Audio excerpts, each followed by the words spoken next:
Welcome to episode 37 of the Parapod with your hosts Mark and Eoin. Hey. We're back again for another round of creepy talk about films, the various films we've been watching. It's one of our recommended film episodes. We'll be talking about Altered States by Ken Russell later on in the episode. So, make sure to watch that before you listen. And, hit pause now, and go watch watch it, and then come back. Yeah, it's only 90 minutes. Very simple, very simple. On YouTube. Exactly. But yeah, how you been getting on? How you doing? I've been alright. Just busy way at work. Chipping away at it. Chipping away. The old work, the old ubber. Yeah. You love to see it. You love to see it. Yeah. You know, something to do. Bread to be made. Bread to be made. Aye. Well, yeah. Just was out around in town on the weekend. Place is packed. Lovely weekend there. Mm. Lovely weekend. Lovely sun. Oh, everyone was down the canal. It was an absolute hot spot. I'd say the case is going to shoot back up. Man, they have to. They have to. There's no other way they can't. If they don't, then suspicious. So Yeah, why then aren't it's they an shooting actual conspiracy. Yeah, then I'll start believing. Pandemic. But until then, we'll be fine. Yeah. We'll be fine. We'll be out of this in about a month, and we'll be laughing. By the time this is well, no. By the time this is released, we'll be looking towards things getting. Man, I'm pretty sure there's an announcement tomorrow. Tomorrow, is it? Yeah, I'm pretty sure there is. Okay. Where they're going to announce like when restaurants and stuff can open up again. Yeah, I'd say they'll be open up May. That's my prediction. Yeah. May or June. My completely non-committal prediction. Yeah. Sometime in the next 2 months. Something like that. Yeah. Something's going to happen. I can't wait. To be honest. I can't wait to get back to it. Yeah, I can't wait to stop watching movies. Yeah. Start going out. I've seen enough movies, to be honest. I've seen enough. Yeah, getting back at it. Can't wait. It's been too long. But yeah, I did the same. I was doing the exact same. I was, chilling out I was on the beach. Went to the beach. Was in the canal. Went up the seafront. Great time. Great time. Man, it's spiritual, I'm telling you. Like, it is. Something about the sea. Yeah, and the sun, the vitamin D. I didn't realize how much I was missing vitamin D. You need to. They say you need to sit out in the sun. You need at least 50 minutes of sunlight a day to survive. As a human. And we haven't been doing that. We've all been trapped up indoors, cooped up. Yeah, sitting at the back garden is just not the same. It's just not the same. You need a nice walk, or the sea. Something about the sea. Yeah. Something like that big blue. Yeah. If only it was swimmable here. Yeah, man. I'd love to go for a swim. Yeah. Nice swim. Not even a big one, just a nice one. Yeah, just a little, because don't go swimming in the sea every day. You get some kind of condition, some kind of tumor. Yeah, man. I just drown. Yeah. I'm terrified of water. The sea terrifies me, man. Absolutely terrifies me, because it's completely unpredictable. Mm-hmm. It's one of those things. Might as well step into it's like quicksand. Yeah. Might as well step into a black hole. You don't know what's there is a conceivable possibility that you'll just disappear and no one know what the fuck ever happened to you. Yeah.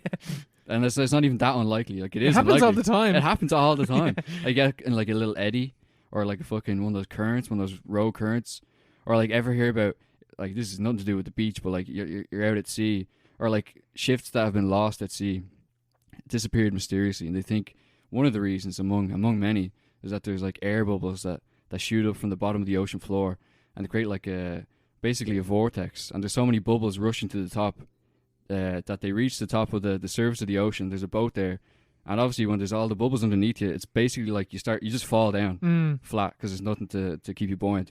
So those ships fall to the bottom of the sea, and no one knows what the fuck happened, and everyone on board dies. Yeah, man. Are you ever seen that film Perfect Storm? I think it's got fucking Clooney and Matt Damon. I think they're in it, but it's about the fishing ship that went missing. But it's only speculation as to what happened. But in the film, it's the biggest wave of all time. Yeah, and it's oh, they're not even. Big. I remember seeing that when I was younger, and it was just a bit where they come up against a big wave, and I was like, that is possibly the most terrifying situation to be in. Absolutely, yeah. So you can't do anything. You can't run. You're literally just you're trying to survive in a very confined space that is going to go under itself. Yeah, rogue waves are absolutely insane, because they used to think they only happened once in a blue moon, but they happen all the time. Yeah. Apparently, they found it out recently. We just don't have, because obviously we can't live on the sea. We don't have sensors everywhere on the sea, but they happen literally every single day. Yeah, just out in the middle of nowhere, and every now and then boats disappear, and most likely a lot of it is rogue waves. They get hit by a massive fucking wave, and they're like, "What the fuck? What do we do?" Yeah, what the you fuck? can't do anything, and there's not even video of it because all the videos at the bottom of the ocean, Terrifying. Yeah, no, man, I saw this fucking this video that was like showing the size of like tsunamis and shit. Man, it changes your perspective on like Yeah. like as you think of a tsunami and you're like, yeah, a big wave. Like how big can it get?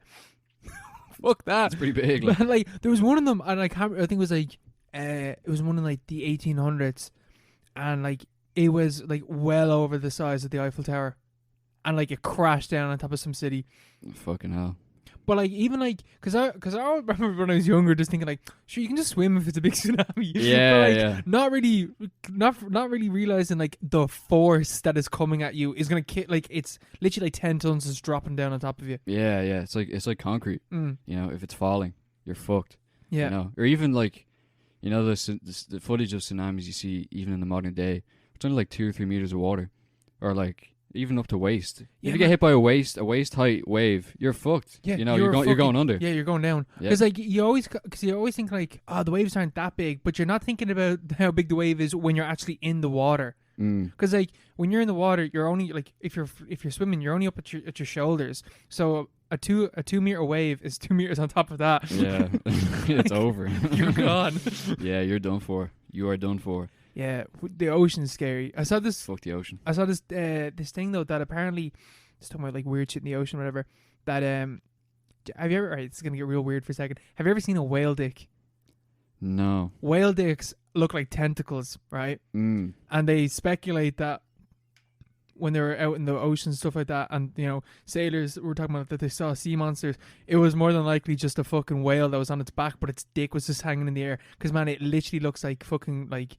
It looks like a giant squid, if you know what I mean. Like it's this giant white fucking noodle, just like moving, swinging around. just swinging around. Because I'm pretty sure, not entirely sure, but I'm pretty sure whales can like move their dicks.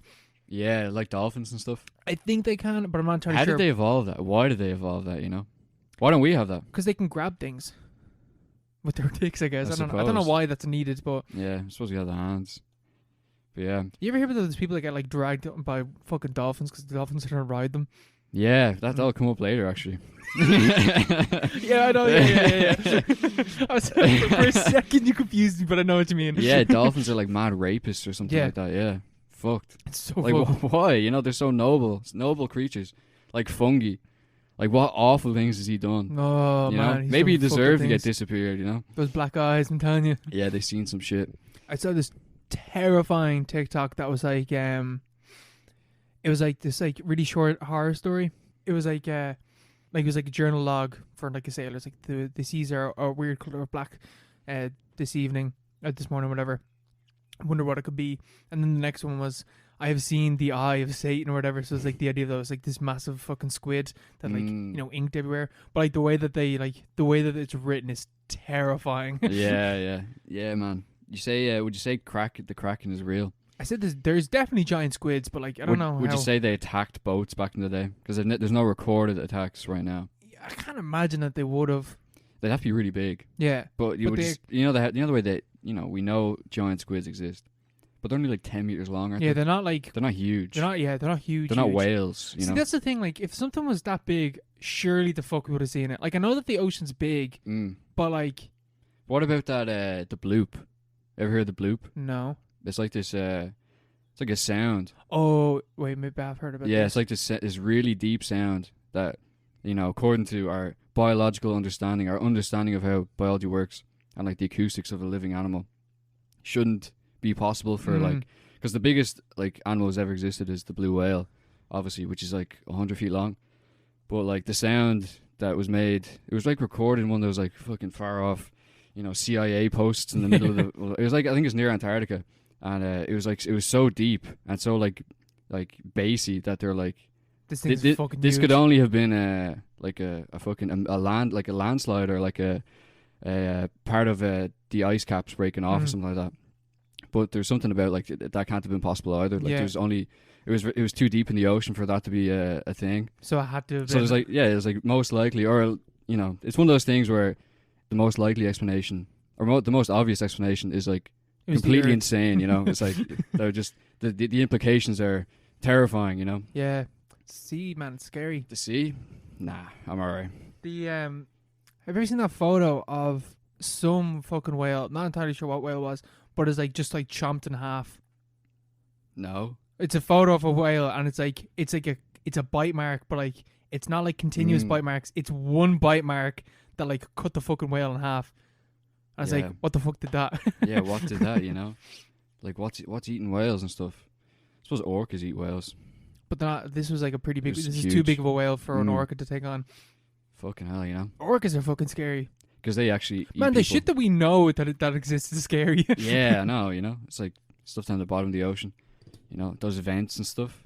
Like animals that live beside radioactive, you know, super hot vents Yeah, down the Marianas Trench and stuff they're like just that. chilling. They're just chilling down there, you know. Yeah, they're completely happy. Like those things should be gone.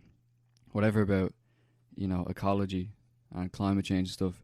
We should nuke everything at the bottom of the ocean. We should focus all our resources as a species on Wiping out planets. on wiping out everything that's down there. Because, you know, there could be a whole civilization down there. Yeah. You know, sea people. There's something, man. It's just like water is just really scary. Yeah. Like the idea of being in a submarine. Yeah, fuck no, that. I could never. I would Fuck never that. get near a submarine. No I would way. literally I'd go on a fucking spaceship I'd much prefer yeah. a spaceship.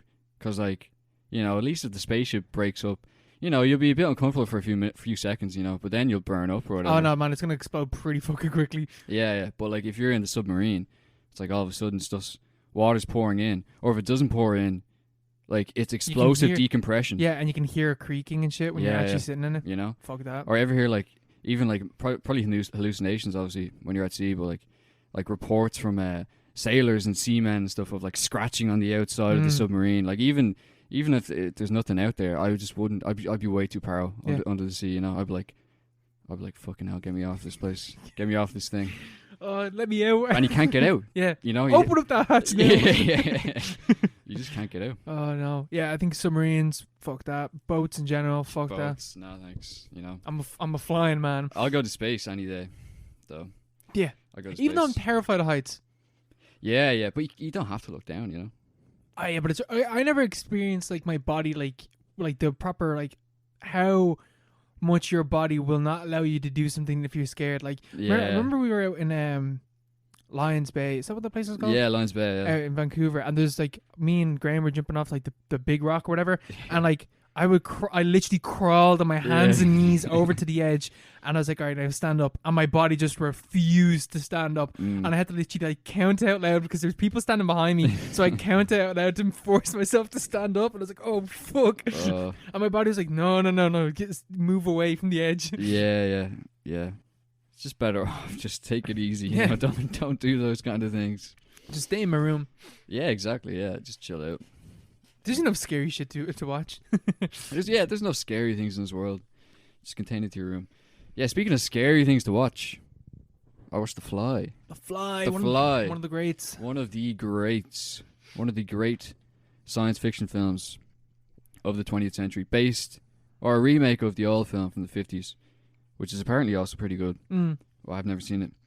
Yeah, but he's like a fly. Like he's like a proper fly. He's wearing a suit. I'm pretty sure of that and stuff like that. He just has a fly head, isn't Yeah, it? I'm pretty sure it's something like that. Yeah.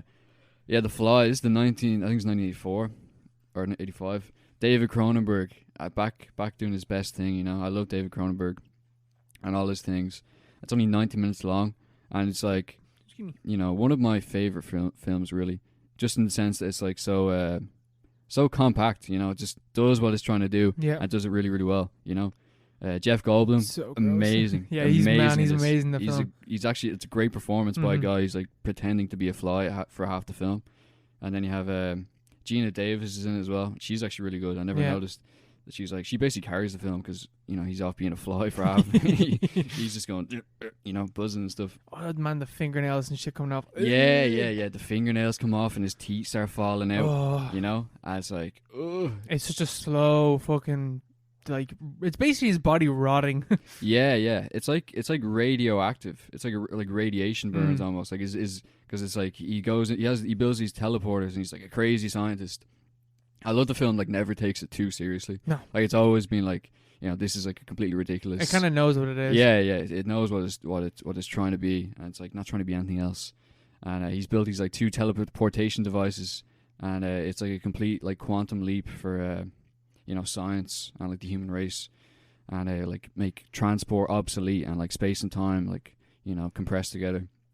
And he's built these two things, and he tested it out on a baboon at first, and the baboon like gets turned inside out. It's all fucked up. But he realizes the problem is it's like the machine is reproducing. It's just making a copy, like an impression of what it's trying to teleport. And so he corrects that, which is also a cool like kind of thought experiment. Yeah, it is. Yeah. Like if you go into the teleportation device, is the person comes out on the other end actually you, or is it just a replication of what you are? Obviously, teleportation is probably completely impossible, but reorganizing your cells and everything. Yeah. I think it's the ship of Theseus problem, I think it's called. But the baboon gets fucked up, so he fixes that somehow. I can't remember how, but he fixes that and he goes through himself. But big problem in the other teleportation thing, there was a fly. A fly snuck in, and without him knowing, comes out the other end. He feels fine, but his genes have been combined with the fly, and obviously those are completely incompatible. The fly and the human genome, and like slowly he begins to degrade over the space of a few days. He doesn't even become a fly. He just becomes like a fly. He's a monster. Yeah, he becomes a fly-human hybrid. Like it's not until like literally the last few frames that he actually does sort of shed his skin and become an actual fly.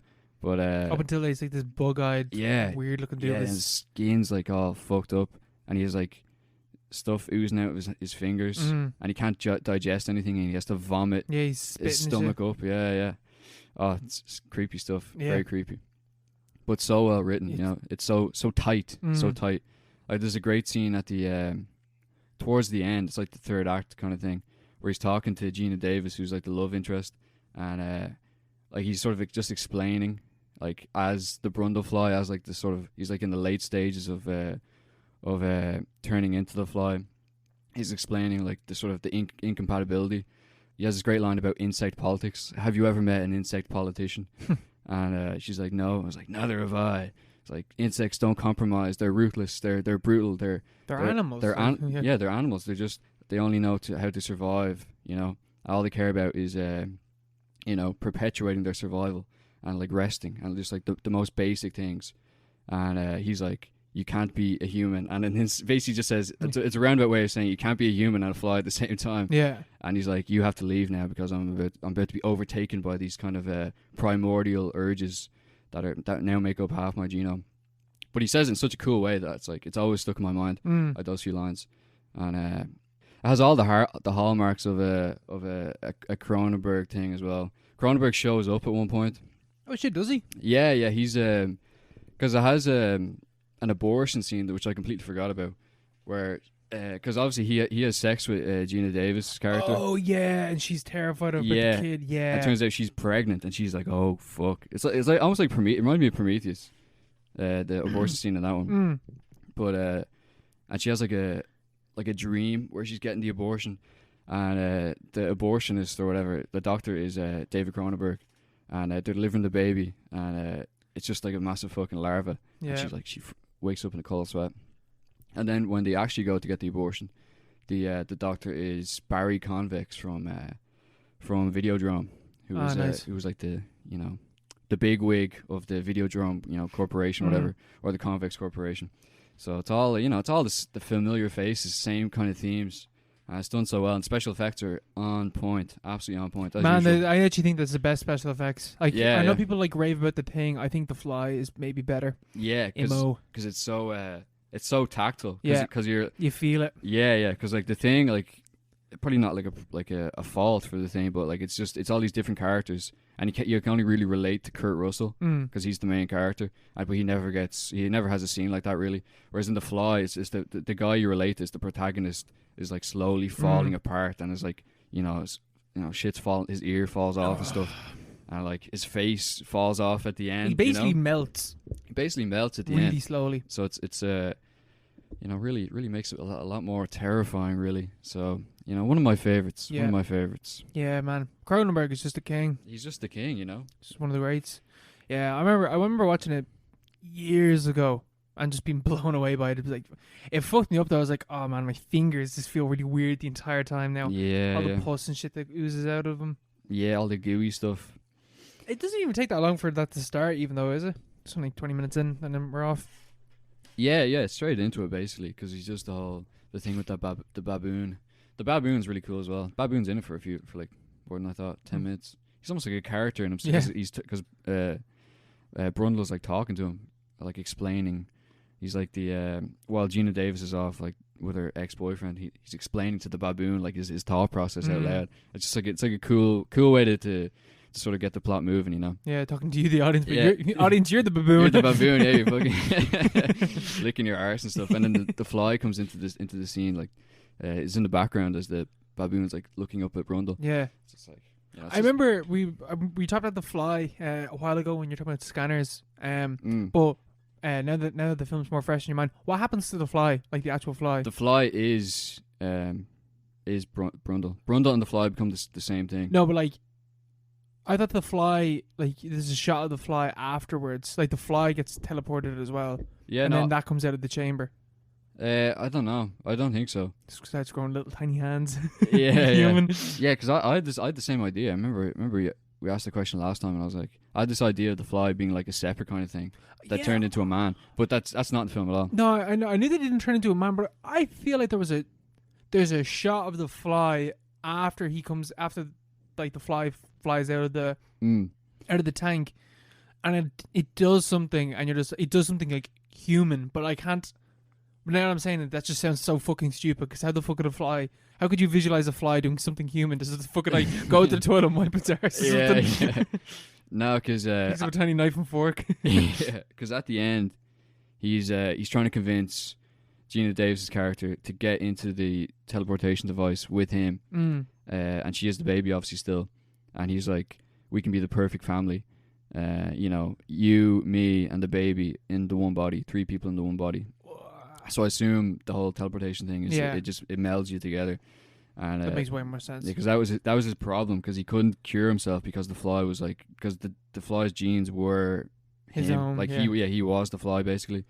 So his idea was to get to meld with her, and that way he'd be like, you know, 75% human instead of 50% or whatever, you know. So it's you do the maths. yeah, something like that, you know, 80%. But yeah, a great film. How many does he melt someone's face or something in that film? He melts he melts your man's arm, his hand and his foot, and then he pulls off his foot. Like he picks it up and he's about to eat it, and then she comes in. She's like, "Please don't do that," and he ends up too late saving her. You know, so like the other guy. So yeah, it's a good movie. It is. It's one of the best. It's One on of the Disney best. Plus as well. Yeah, it doesn't belong there at all. That's like when Star got added onto Disney Plus, and I saw The Fly there. I was like, wow, Disney Plus is way more different now. yeah. Like one of the most disgusting movies ever made. It's on this kids streaming Terrifying, site. Yeah. You know. Oh, do you remember the scene where he's doing the arm wrestle? Oh, and he breaks your man's Breaks arm. man's arm. That was maybe like had the biggest reaction for me. Like, Does his arm proper snap? his bone breaks up. Like you see the bone, and he's there like whimpering like a little lad. Like, no, man. That's bones sticking out is the fucking worst. and the way he screams is so like realistic. It's fucked. And then but like Brundle just gets up and just like grabs a girl and walks out of the bar, and everyone was acting like, oh, that's so cool, you know. Like imagine that actually happened. This dude. Yeah. But yeah. Oh. It's full of stuff like that. Yeah. I feel like if you'd have to feel like your arm's about to snap like at some stage and just like let go Yeah, I've seen a video of that happen in real life though. of a dude's arm breaking like that. Yeah, well, not like that, but like arm As in wrestling. from arm wrestling. Arm wrestling, you break your arm, and you're fucked. Like, imagine that. You can never arm wrestle again. Career's over. Oh, bones, man, they're the worst. Bones Yeah. sticking out of anywhere is fucking awful. Compound fractures. Fuck that. All that shit. No, bones need to be inside at all times. Oh yeah. Please. Please and thank you. But yeah, like just bones. We're just bags of flesh. We are, yeah. Like I almost wish we had exoskeletons, you know. And things would be cool. What would a human look like if you had that? Like your skeleton on the outside, Yeah. everything fleshy on the in. I don't know. You just look like a skeleton, wouldn't you? Yeah, but you'd be like because like, alright, this might sound very insensitive, but like, you know when someone is like really skinny or like anorexia or something like that, and you can, you know, obviously see all their bones and stuff like that. But like, if someone like, I'm trying to describe this in a way like, like at like a healthy weight or whatever, but you can still see the bones in that detail. That would look that would look mad. That would look fucked, yeah. Because you ever see, there's no like a fly dries out, and like it just like It's completely still in the same shape. yeah, it's like it looks the exact same, but Yeah. like there's nothing gooey inside it. It's hollow. Like imagine that where like you open a coffin, and it's like person's dead for 10 years, but they look the exact same. They just look a bit like paler. That's wild. Yeah. Yeah, I didn't even thought. Yeah, Maybe they lost their hair or something, you know? No man, the hair stays for fucking ages. Does it? I'm pretty sure hair keeps growing. I suppose, yeah, all the bog fellas, they still have still have locks of Flowing hair. locks. Yeah, they still have grey hair. Am I wrong in saying that? I'm pretty sure hair does keep growing. I think it's the skin shrinks after a while, so it looks like it grows. Yeah, But that's what it is. It Yeah. does stick around, I think. You know, hair. Yeah. But yeah, that would be fucked up. Exoskeletons, man. Mad shit. You know? Why the fuck do insects have that? Just for protection? I don't know. Why do they do anything? Yeah, Why are they? Why are is they nature here? anything like this? Like, What? You know, what's the crack? I was attacked by a wasp the other day. oh shit. Yesterday morning. Wasps are fucking bastards. Yesterday morning, in my own room. This country's falling apart. Can't even be safe in my own room. My own room. You know, I was walking out. I was going to the toilet, and I was just pulling off the banister to go downstairs. I was like, oh, there's something weird on the banister, like a piece of dust or something. And so I was like looking at my hand, and it's just like a massive fucking wasp staring right back at me. I was like, Staring at you. It's like, I'm gonna staring do at it. me. And obviously he got mad, so he chased me all the way downstairs. But then he disappeared. He was killed earlier today, but there was a very scary moment. You know, I got stung in the eye by a hornet before. so in the eye. Yeah, just like on my eyelid when I was younger. What? How'd that happen? We were out in fucking. I was with my family in Cork, and we Mm. were getting firewood to like have a little fire on the beach.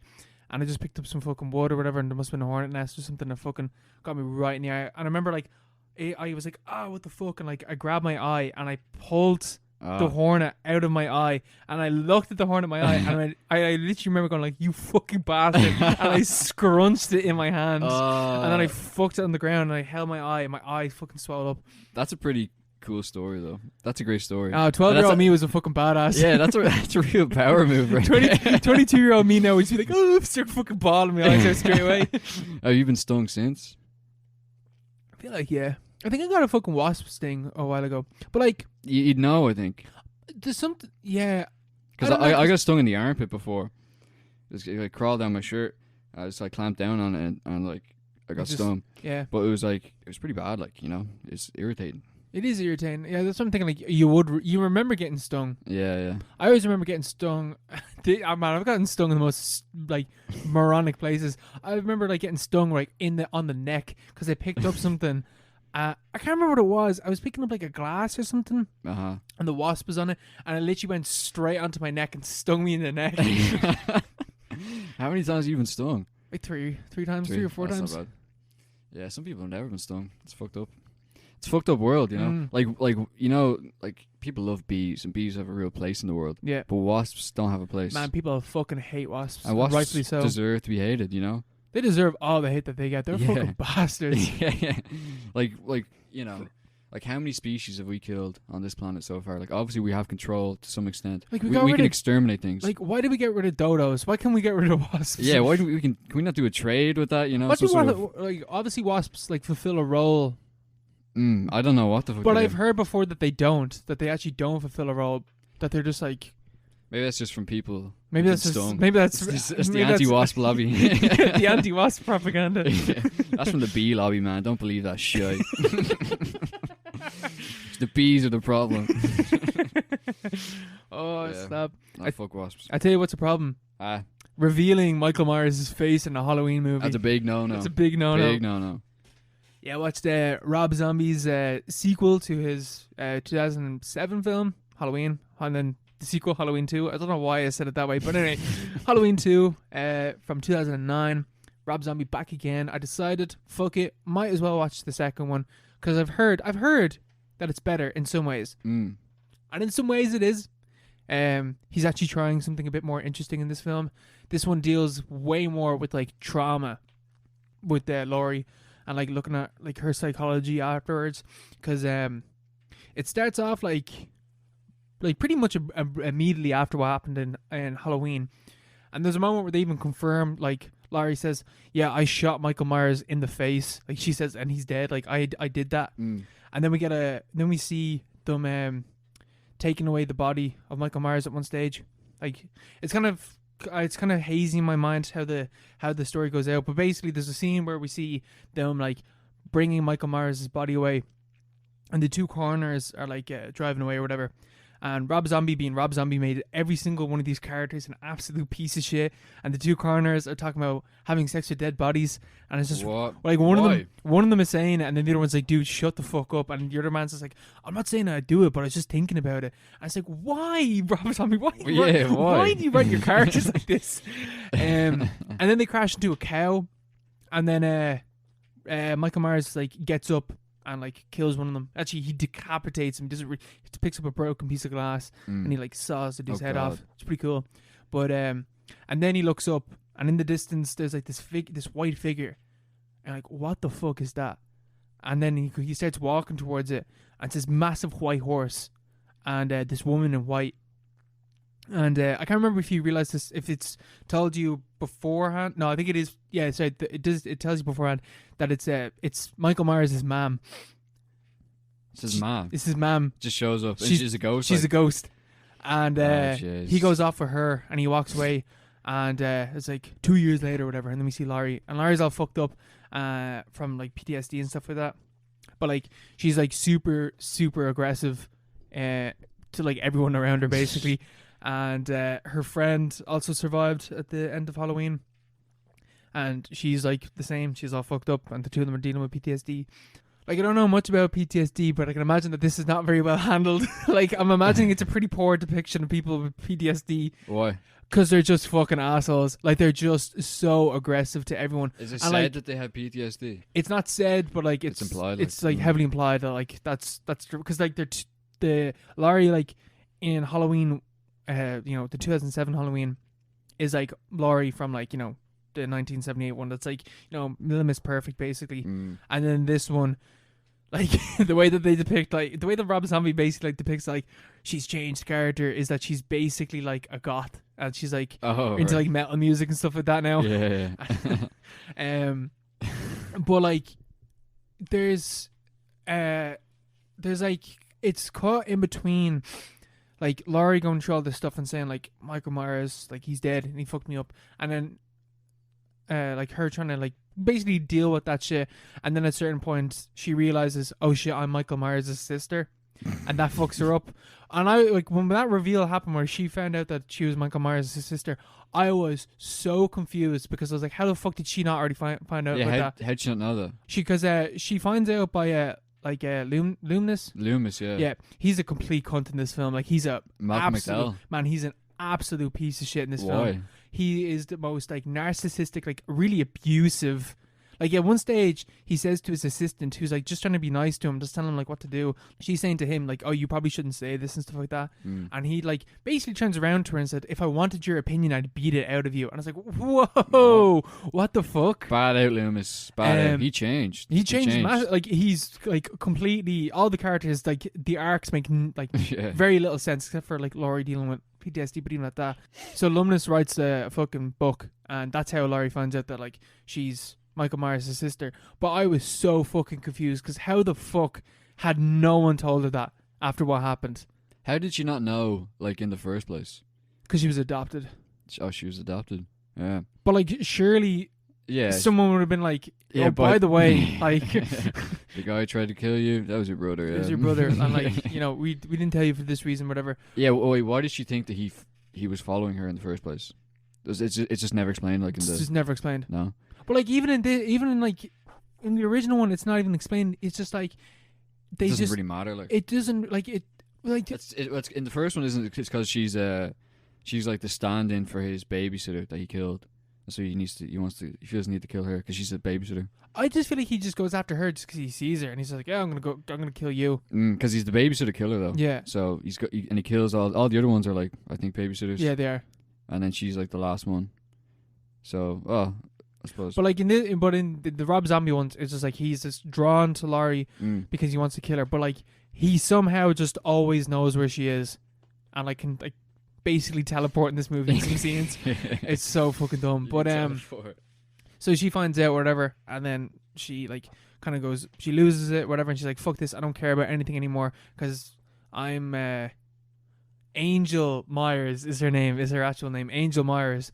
And she like goes out with her friends and she parties, and then Michael comes off and like tries to kill her and stuff like that. But that's like Laurie's side of the story. There's 3 stories going on. The other one is Lumnus and like what's going on with him, like trying to sell his book and whatever, and people are like calling him like a leech and like a parasite for like, and like profiting off the horrors that have happened in people's lives. And then the third story is Michael Myers, and there is so much Michael Myers without the mask in this film. It's kind of ridiculous. Yeah. It's basically this big dude with a hood and a beard walking around, and like that's what he looks like.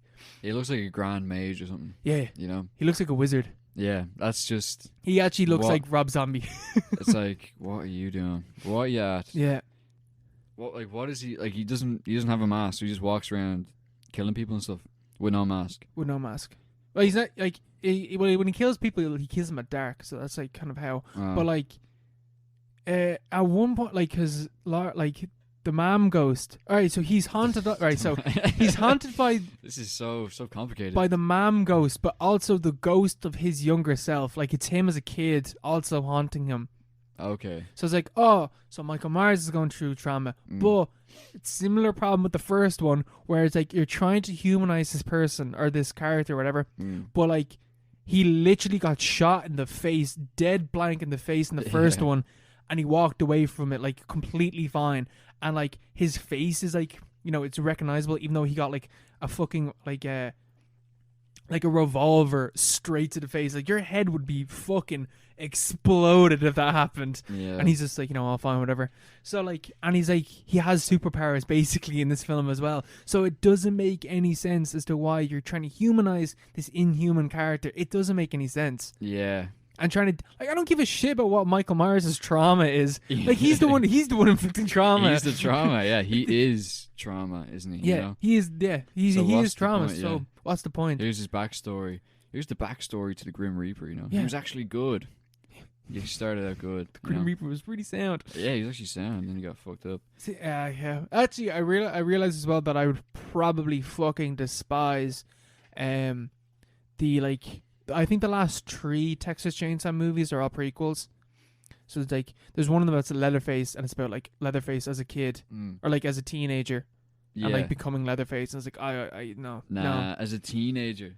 But in that like, case, how do you become Leatherface? I feel like though that's a little bit more excusable, because it's not like Leatherface isn't like the embodiment of evil he's or just trauma. A character, yeah. But like, how do you become Leatherface? You know, like he was born into a family. A lot of incest. Yeah, That's how you become Leatherface. Yeah.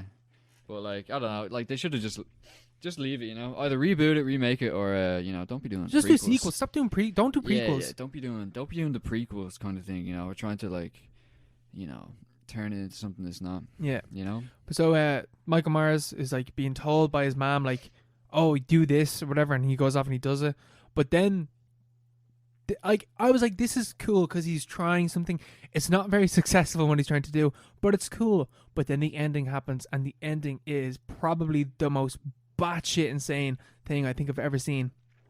So Michael Myers kidnaps Laurie and like brings her to this shack that he's been staying in for like 2 years, and the two of them both see the ghosts. The baby ghost and the mama ghost? Yeah, the kid ghost and the mom ghost. So they're both sharing these hallucinations. Yeah. But they have like physical ramifications in the real world. So the mom can touch them? The mom can touch them, and there's a moment where like Laurie's trying to stand up and she can't stand up because the little boy is holding on to her, but like she can't stand up because of that reason. What? Yeah. What? And it's meant to be like her trauma holding her down or whatever, but it's trauma. I don't know, like it's just so stupid. It's just a guy who tried to kill her as a child, you know? But like the problem, the further problem is that like Laurie was a baby in the first one. Like that's how, so she was like Michael Myers' kid sister, like she was a baby. Oh, right. There is no fucking way she would have any idea. Oh no, wait, actually she probably saw a lot of photos of Michael Myers when he was a kid. because there's books and stuff about Michael Myers. So maybe that's how she knows what he looks like as a kid. But that's really pushing it. Like you should have to make those justifications. Like that's me justifying it. Like the film doesn't tell you that. That's me thinking about it now. Yeah. But so like whatever. And then so then you got Michael Myers, Mama Ghost, and then kid Michael Myers, and then Laurie, and then Lumnus comes in, and the whole place is surrounded by police. And Lumnus comes in, and he's like, Michael, stop! Like, or he's telling Laurie to get up or whatever. And then the mom like turns to Michael and is like, kill him. And then there's like a cut, and it's like really, really quiet, and it's like shots of the outside of the shack, and I was like, they're gonna do it. And I was like, he's gonna do it, and then boom, he just fucking Michael Myers is like fucking spears and tackles Lumnus through the door, and like breaks down, and like he stands up, and you fully see Michael Myers' face. Like he like half his face is like kind of looks burnt. Like that's the only thing. And he like picks Lumnus up and he just shouts, "Die!" and he stabs him. Yeah. Then a sniper like takes a shot on him. And then have you ever seen that clip from NCIS or like I can't remember, I don't know what cop show it was, but the one of like Justin Bieber getting shot. Yeah. And you know the way it's like loads of him, his arms are playing? That, I am not joking, that literally is what it looks like with Michael Myers. He's standing, he's got his hands in the air, and he's getting shot loads. It's like Tropic Thunder. Like. Yeah, it's literally like Tropic Thunder or like Platoon and stuff like that. It looks like that. And then Laurie comes out. He talks as well. He talks. Yeah. Die. Grim. And then he comes out, or then Laurie comes out, and then she picks up Michael Myers' knife, and then the police just open fire on her. And she dies. What? And it's the end. So she becomes evil, basically. She joins him. She sympathizes with him. I don't know. It's not. she just picks up a gun. It's like, just dies. She's just all fucked up. But yeah, and then there's I'm trying to think of some cool. There's not really any really cool kills in it, because good few of the kills is Michael Myers just bashing someone's head up against like something like repeatedly. And he chokes someone at one stage.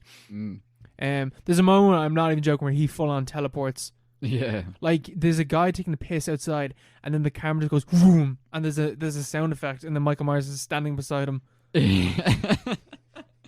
He's full on teleport. He full on teleports. He's superpowers, And then he takes him out. And he can see dead people. And he's a zombie. And he's a zombie. He's a Rob zombie. Yeah. But yeah. That doesn't sound good. But like watching this now and like knowing what the Halloween 2018 one is and how that one like actually deals with trauma in a really cool way and like does it properly basically. Like I feel like that they definitely looked at like what Rob Zombie tried to do with this movie, and like, we can see what the trauma. We're just gonna take the trauma thing and just use that. Drop everything else. Yeah. Like it's just so unsubtle. So heavy-handed. And it's like every character. I'm actually like fully convinced now. Rob Zombie just writes dickheads. That's all he does. Every character is an unlikable person. Yeah. Like, do you sympathize with? Obviously, you sympathize with Michael. You sympathize with Laurie. The people who die, they all deserve it. Is it? Octavia Spencer's in this movie. You sympathize with her, but she's in a dream. Why? Why is she in it? She's a nurse. All right. In a hospital. And he kills her. Yeah. He butchers her. Jesus. There's sound effects as well for the knife every time. It sounds really bad.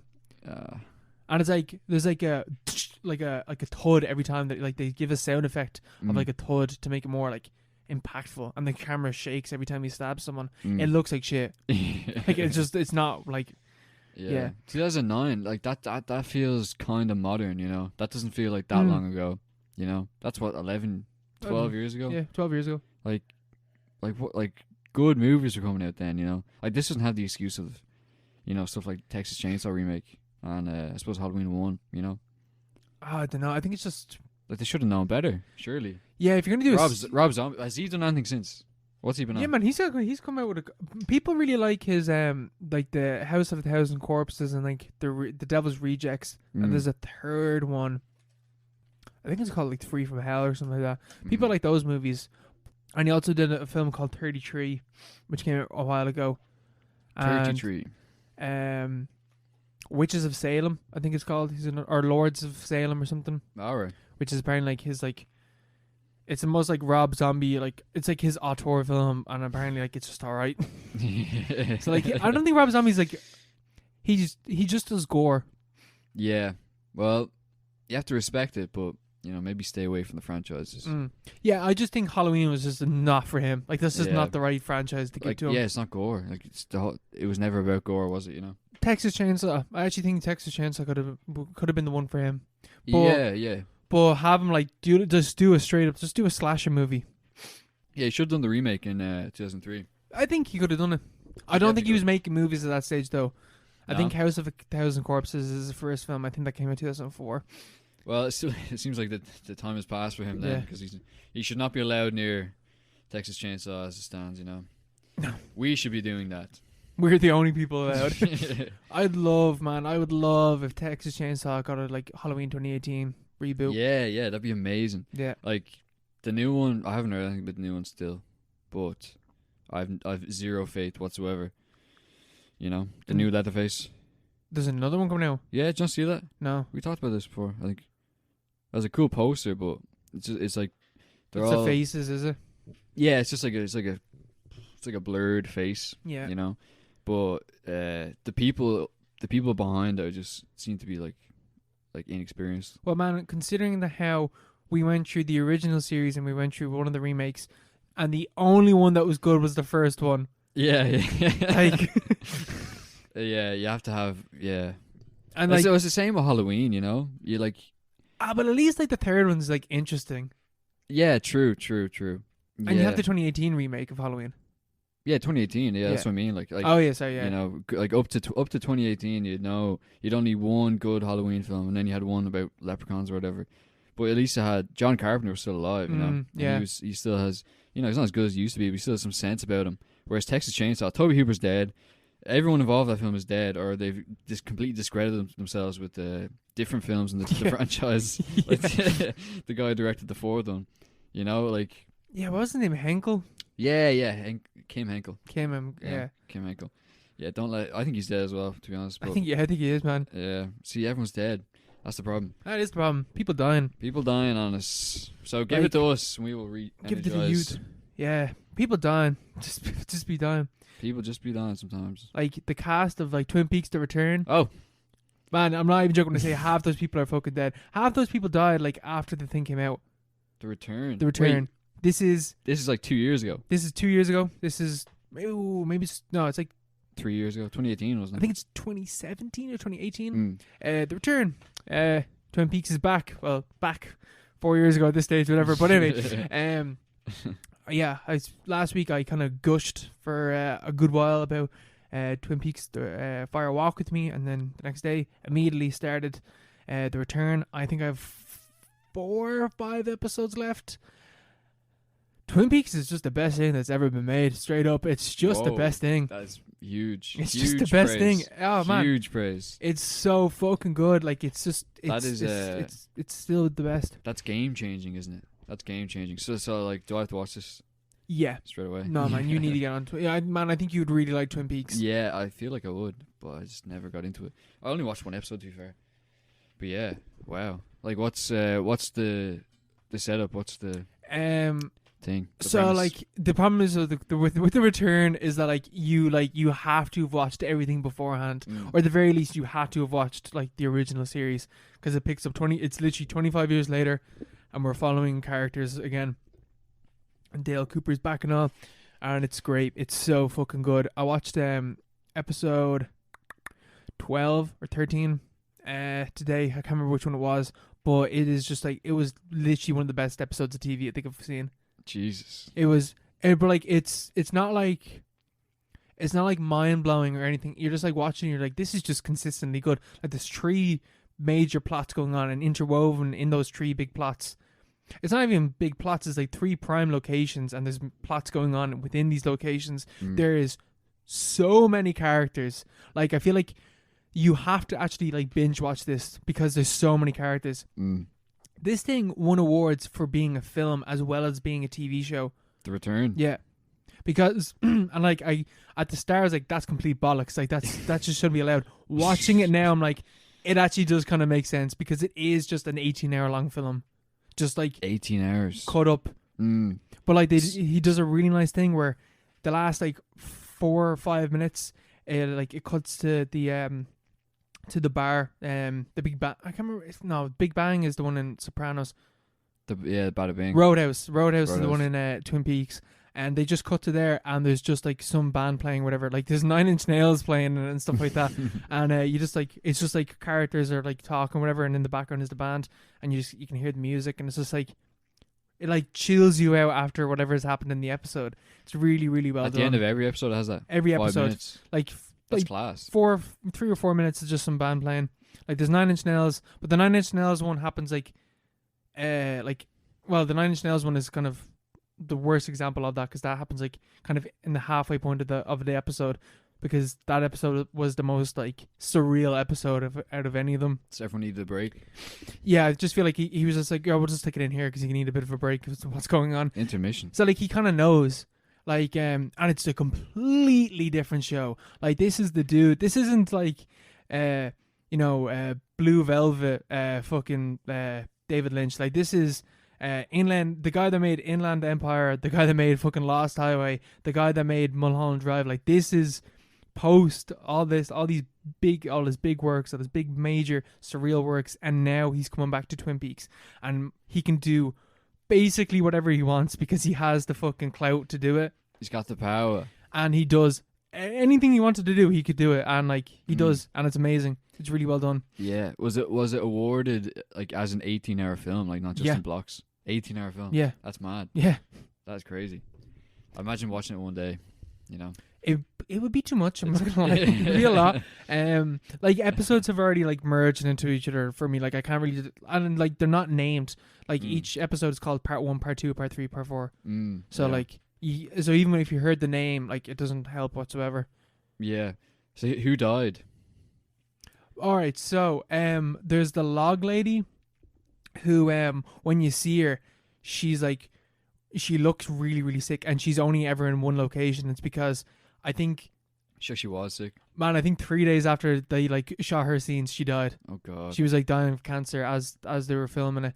Then you have that guy, Robert something. He's also in Breaking Bad. Did you watch El Camino? No. Oh, he was also in Breaking Bad. Jesus. And like one of the dudes, like the cop in the original series, Harry Truman, he's not in it because the actor like stopped acting, so they got Robert Frost, is that his name, or Forrest or something? Yeah, Robert Forrester. They got him to play Frank Truman, who is like Harry Truman's brother, who we never heard of. And it's like, oh, how is Harry doing? They just say to Frank, it's like, how is Harry doing? He's like, yeah, he's good. And you never ever see him. But the reason why they got Robert Forrester is because he was meant to be the original cop in Twin Peaks, but I think it was scheduling or something that he couldn't do it. So he's in this one. He died like 2 years later. Miguel Ferrer, I can't pronounce his name. He's all the way through Twin Peaks. He also died like I think he died the same year, the same month. He's pretty young, like, isn't he? Yeah. He's like, man, they're up, like a lot of them are pretty young. Naomi Watts is in this. Right. So this is another thing. She dead? No, she's not dead. This is the best cast of anything ever, man. You got Tim Roth shows up in a couple of episodes. Michael Cera shows up in this. Michael Cera. You got Laura Dern, Naomi Watts, David Lynch himself is obviously in it. There's loads of people that just show up and you recognize them. There's also there's I can't think of her name, but she's the one in fucking what's that film? The Robert Pattinson one. Good Time. Like his girlfriend or whatever that he talks to, like when he's trying to get the money. Nah. Oh, I'm pretty sure that's the same actor. You're one that's in Mank. Oh, Amanda Seyfried. She's in it. Oh, is she? Man, like, I'm not joking when I say fucking everyone is in this thing. She's huge. She is huge. Like, I'm like, look at this cast. Like, it's fucking, and like, it's obviously got like most of the cast from the original series as well still in it. Yeah, Harry Dean Stanton. Is that her? Wendy Robin? Larry Clark. Yeah, Larry Clark is in it. Dean Harry Stanton, you know him? Yeah, he's in loads of stuff. He also died recently. Did he? Yeah. What? Oh, he was 91. Yeah. Jesus. He died a couple of months before the fucking finale showed. I don't know he died. Loads. Matthew Lillard's in it. Is he? Yeah. As Shaggy. Yeah. That's gas. It's fantastic. Yeah. It's like it's such a huge cast. There's so many characters, and once again, you recognize. Well, it also helps that they're all really recognizable actors, but like they're super distinct characters in like by themselves, and like it's kind of an epic because not only is it like the time span of like actually being 25 years later, but like we're like you're in New York, you're in LA, you're in fucking Las Vegas, you're in Colorado, you're also in Twin Peaks, like you're jumping all around America. And at the point where I'm at now, everyone is gonna end up going to Twin Peaks, like from their own separate paths, like all combining to go to Twin Peaks. But it's just amazing. Like it's just so good. And like it's funny, it's dark, it's super surreal. It's like some of the moments in it are like David Lynch at his most David Lynch. There's like one episode where I think at the start there's dialogue, and then there's no dialogue after that. No until dialogue. Like the last like 5 minutes. What do they do? It's just weird imagery. And like it's in like this black and white and in silence and stuff like that. What would you say is like the point, or like, what's the theme?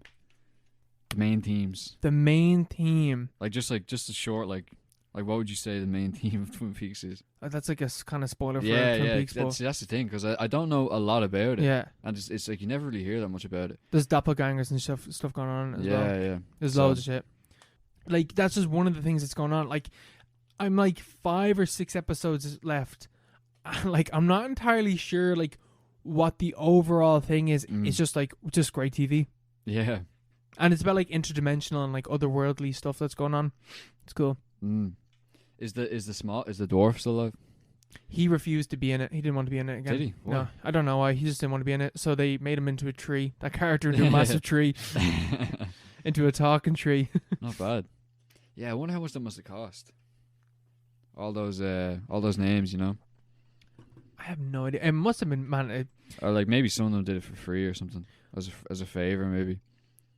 Yeah, because I said I said Michael Cera is in a couple of episodes. He's actually not. He's only in one scene so far. I don't think he comes back into it. But he's also in like the best fucking scene. He does this really weird monologue, and he's got this weird accent. Yeah. It's amazing. It's so good. Michael Cera. But yeah, it's more Twin Peaks. But again, it's like each iteration of Twin Peaks is like vastly different from each other. Like, you know, I mentioned it like last week how the TV show is very different from Fire Walk With Me, but The Return is also vastly fucking different to either one of those two things.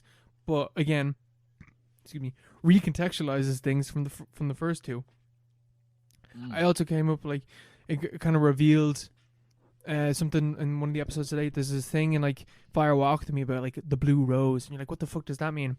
25 years later, you find out what it means. Yeah, it's that's insane. It's just a code word for something. That's insane. Yeah. Like, how did he do that? Yeah. You know, like have the balls.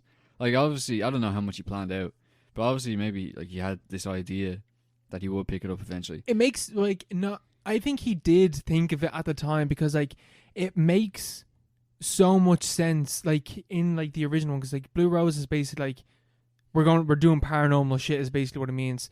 Like in the FBI world, but like what it's like, you know, they kind of give a bit of lore to it, but it also ties into everything that happens in Twin Peaks. Yeah. And I was like, there's no way, like you had to have fucking figured, like he must have knew what he was doing.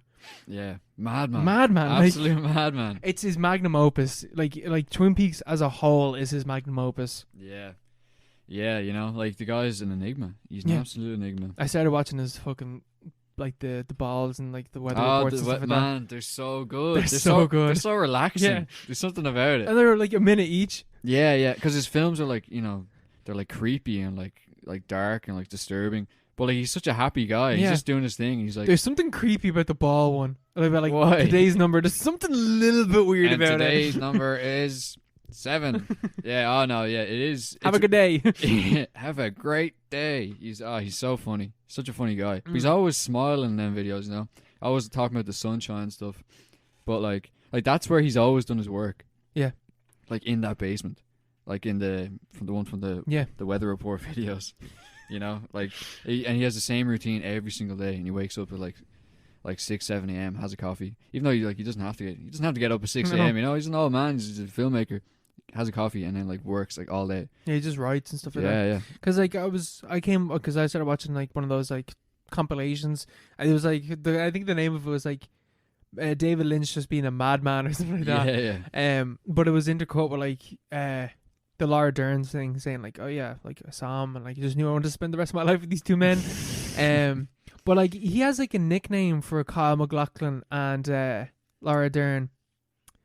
What is I think he calls Laura Dern Tidbit and Kyle. Oh yeah, I've seen that. Yeah, and he's just like she's on set and he's like, can you do this for me, Tidbit? And he's like, yeah, I can, of course. I love you, David. And he's like, I love you too, Tidbit.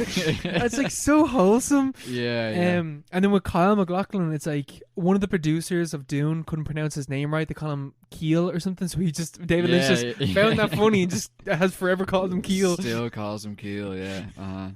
What a hero. What a hero. Yeah. You know. He's just a king. Like and He like is. it's especially like watching The Return. You're just like, oh yeah, they were in this movie, and you're just like, they obviously all like David Lynch. Yeah. Otherwise, they wouldn't continue to work with them like repeatedly. Yeah, Naomi Watts. Like I remember watching the interview where she gushes about. Yeah, it. she loves him as well. Yeah. And he's just like, yeah, she's a great actor. Because he really supports all the actors and stuff like that. Yeah. And I remember there was like a clip of him getting annoyed on set, and he's like, these fucking idiots can't do his thing. And he's like, how are you today anyway? And he like turns to the person that's beside him. Yeah. What a king. What a king, you know? Be more like this guy. But yeah, more filmmakers like that, like actually care about your actors and stuff like that. Yeah, you just like Kubrick can fuck off being an asshole to his actors. Like he just didn't need to do that. But that's the thing, like with Lynch, like he's not he doesn't write fucking, periodicals or like articles commenting on like he doesn't philosophize about it. He doesn't have a theory really. He doesn't like try to explain anything he does. He just seems like a normal guy. Yeah. Like that's the weirdest thing about him, and like probably like the most impressive. He seems like a really normal, like nice guy who just makes really interesting things. Yeah, really amazing movies and really cool concepts. Something about that. And his stuff is like complicated and like weird, and there's something like you're just like, I'm like, it's not like it. There's an answer to everything, if you know what I mean. Like, and like it doesn't need to be. He will give you an answer as well. Like Eraserhead is such a fucking weird, surreal movie, but it also makes a lot of fucking sense, and it's kind of easy to put the pieces together. And the same with Mulholland Drive. The last like 15 minutes of Mulholland Drive kind of like explains it to you, and then you're just like, oh, so and then you watch it again, you're like, oh, that's what everything means. Yeah. Like it's the same with all of his films. Even Twin Peaks, there's bits that are happening like I've no idea what that means, but I might not get an answer, but like the basic answer is like, oh, it's a demon or something like that. And like that's good enough as an answer to like to explain it. Like you can go really in depth into his stuff and like really dig out the themes, but you can also just enjoy them at a kind of like surface level, and it still makes sense. Yeah, it wasn't Twin Peaks was a network show, wasn't it? Yeah. Was it like NBC or something showed on? This was Netflix, wasn't it? This was Showtime. Showtime? Yeah. All right, yeah. Showtime lets you show boobs and violence, and he took fucking advantage of that. Yeah. There's way more like violence and boobs than there ever was in anything in Twin Peaks. Yeah. But yeah, it was like a network show, I think. Mm-hmm. So like people watched it. People sat down and watched it. Average people. And it was made for that audience, I suppose. Yeah. For just it's not something too crazy or convoluted or whatever. Because like Twin Peaks has like this reputation of being this like really weird and like surreal show, and it is kind of that, but it is like there's episodes of it where it's just where it's just really comfy. Like one of the episodes I just watched, like it ended and I had a big smile on my face because like that was really nice. I was like, that was really happy ending. Yeah. This is great.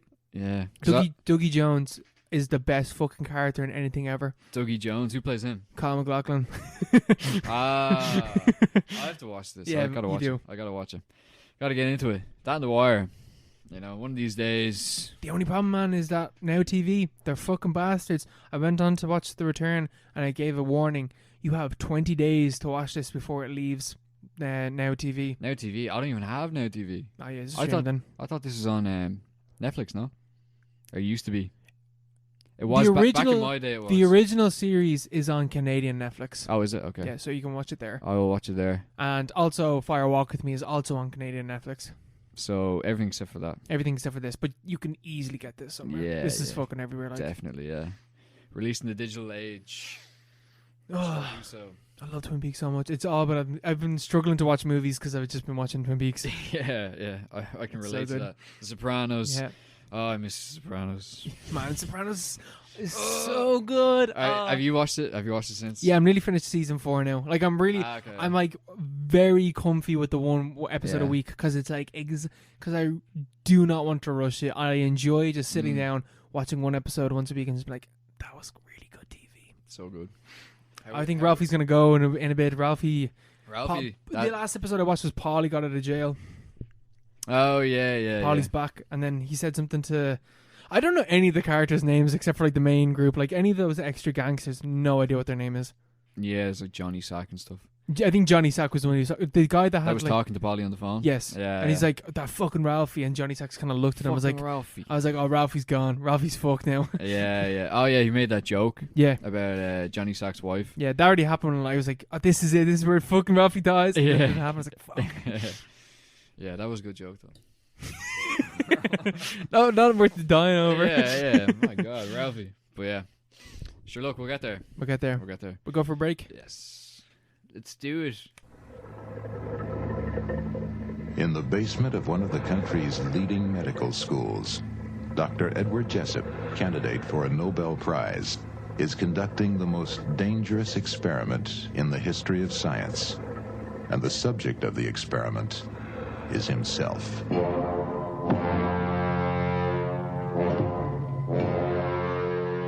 And now for our recommended film of the week, we're straight into it with Altered States, directed by Ken Russell, written by the great Paddy Chayefsky. Altered States from 1980 is about a respected scientist and fuck this. We'll carry on. A research scientist explores the boundaries and frontiers of consciousness using sensory deprivation and hallucinogenic mixtures from Native American shamans. He explores these altered states of consciousness and finds that memory, time, and perhaps reality itself are states of mind. This is Altered States by Ken Russell. Oh my god, Here we are. that took way longer than we. That's okay. It's synopsis. I was tricked by Google because they said it was synopsis, and then they have ... halfway through a sentence. And then, yeah. Now, Altered States, low key, a bit shit, to be honest. Let's be real. Holy shit! I was not expecting this at all. This is one of our dud recommendations, to be honest, but it has a cool story behind it and cool lore. You know, The film itself is so lame. the film is pretty lame. We have to be honest here, because it started out as a novel, I think, by Paddy Chayefsky. This is the same guy who did Network. Ever seen Network? Is that the one with the really famous scenes in it? Where he's with, like, I'm swearing? mad as hell and I Yeah. won't take it anymore. Yeah, Yeah. that's him. That's Network. Network, I love. Network is literally one of my favorite films. It's so it's on good. my list. So good. Really, really good. Amazing script as well. But the script for this one's like, so bad. Yeah, the script Altered is States. so bad. But apparently, it was a novel by Paddy Chayefsky, and he's developing it into a film. Ken Russell was brought on board as like because he had a mad visual mind, apparently, from the producers. But this is after the first director had been sacked, a guy called Penn. I can't remember his first name, but he'd been sacked because he didn't get on with Chayefsky, and Chayefsky also didn't get on with Russell at all. Like, they did not like each other. Like, they had no working relationship. Chayefsky tried to get Russell removed from the film, but at that stage, production, like, filming had already begun, and they were like, we've already sacked one director. We can't do whatever you say, Paddy. Yeah. You know, like, fucking hell, relax and Relax, Paddy. relax, chill out, Pad. You know, but yeah, Russell has like horror stories from the set about like how Chayefsky used to come onto the set and like complain about like. He complained about the painting or the paint on the isolation tank and like the lighting in different scenes and stuff like that. And he was like, "That's not your fucking job. I'm the director. Like you can't say that." And he banned Chayefsky from the set. So the final writing credit for this film is actually Sidney Aaron, who doesn't exist. It's a pseudonym for Paddy Chayefsky. So it is his baby, but at the same time, it's like filtered through the sort of more visual ideas of Ken Russell, Which we've seen in The Devils. The Devils is an amazing film. Yeah. Ken Russell clearly knows what he's doing. He's a very astute director. Yeah. And the visuals in this film are actually really, really good. Like, it's shot really well. Like, for the most part, Like Yeah, the yeah. visuals and shit is cool. Yeah, the psychedelic there's psychedelic passages in this film which are like this is 1980, and this was like, it has to be said that like it does have a lot of shortcomings, but like this was a theater film. This was something that they were marketing to, like, you know, normal cinema people. goer. Yeah, to normal cinema goer, and it really reaches in a lot of places and like falls short in like many more places. But there's different sequences throughout the film which are like pretty mind blowing in terms of standard cinema fare, you know. Especially when you think about how would they have done the effects that they did in it? Yeah, I've no idea how they would have done that. And you like know? some of it looks like really bad Photoshop, but these people didn't have Photoshop. Yeah.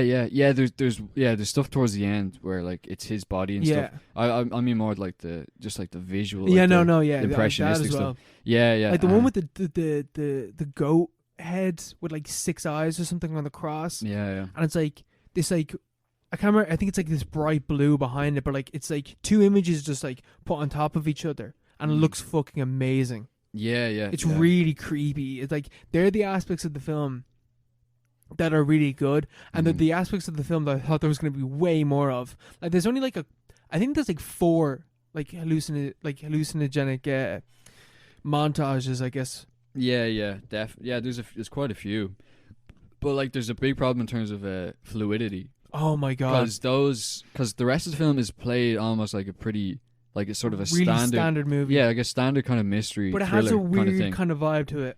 Yeah. I think the main problem with this film is the writing. Well, there's a few problems actually. The writing and the delivery of the writing. This is actually one of Chesky's main complaints when he was on set, was because the stars of the film are William Hurt and Blair Brown, and I forget the name. Eddie and some, I don't remember her name, but like they're like trained they're like fucking theater actors. Yeah, they're like, they graduate from like Juilliard or whatever, and he was on set and they're delivering these like really dense, verbose, like pretentious lines, but the way they're so hammy about it, and they talk so fast for no apparent reason. Like the acting, like, obviously they're trained actors and like they've gone on to have amazing careers and stuff like that, but the acting in this is fucking awful. I think it's terrible. This film is going to become interesting because we're going to be talking about like the battle between Ken Russell and Paddy Chayefsky, whatever his name is.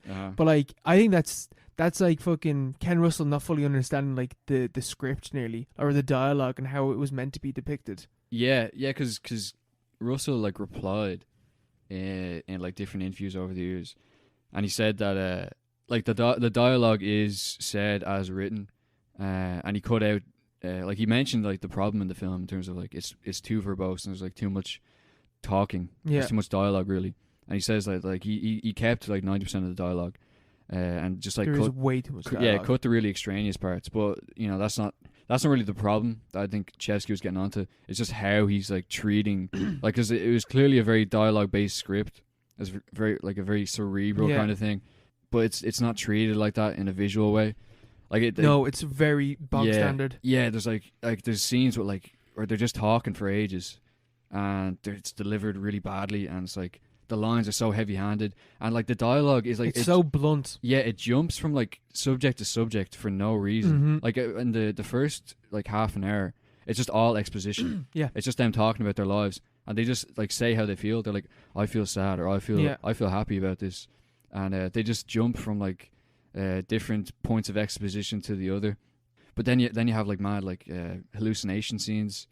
Like I think the only way to deal with that would be like to combine them to have a more impressionistic, like a total vision that's impressionistic, like throughout the film, rather than having like spliced up into different sort of segments. Like if they were tripping basically throughout the entire film. Yeah, something like that. Or like maybe the tripping scenes weren't as extreme, or they're more like distributed. It's a very, very disjointed kind of. It's really tonally off. Yeah, the tone's all fucked up. Because like the start, I think, is really good until they start talking. But like the start when he's in that tank and he's floating and he's like this fucking astronaut, and like, well, it's very obviously why he looks like an astronaut. But anyway, or like a deep sea diver exploring some other fucking another world is basically the imagery that's going on. And it's really, really heavy handed. And then, but it's still like really powerful. And then the title card, man, that title card is amazing. The way the fucking like words coming across each other like at different times. The special effects are crazy. It looks amazing. That looks so fucking cool. And then like when it got into it way quicker than I thought it was gonna be, because like straight away he is like trying to basically do what he ends up doing at the end of the movie.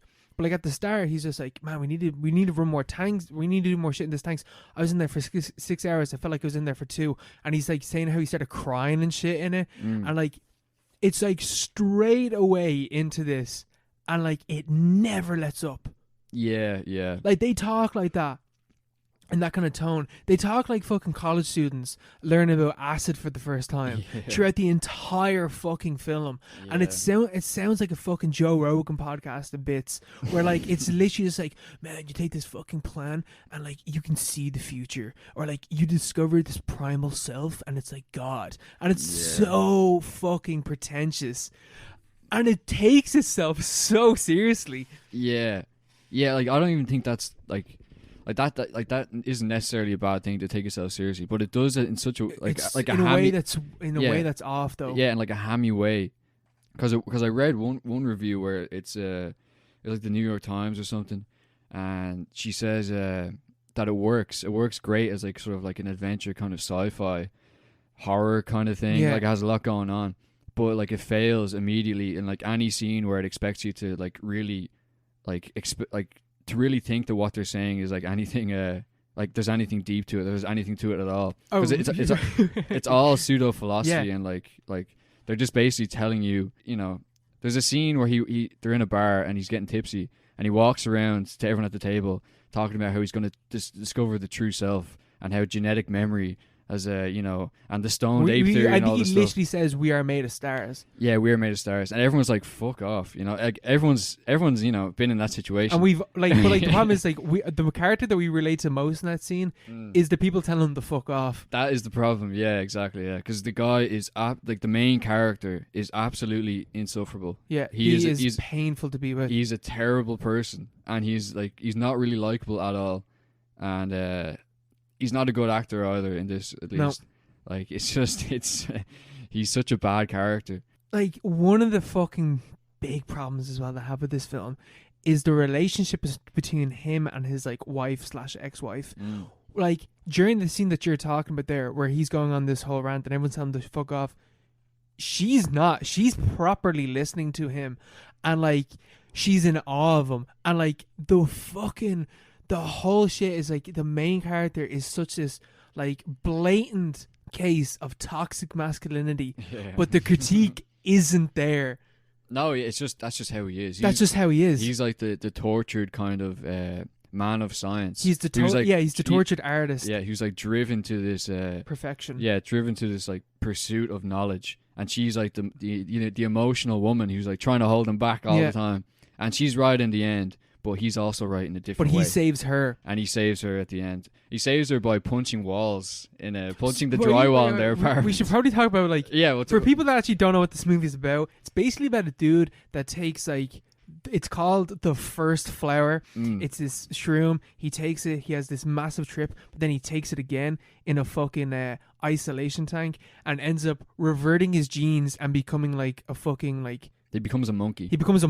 But like the space between like you know monkeys and us as humans, he becomes like one generation back. Yeah, he becomes the first human, because the whole point is when he comes back, because he goes off to Mexico for a bit, and that bit was embarrassing. He goes native, and you know, and he like takes the ayahuasca, and you know, he has this mad trip, and it's one of the first like hallucinogenic scenes it's one of the best. Yeah, with the goat with the 6 eyes and stuff.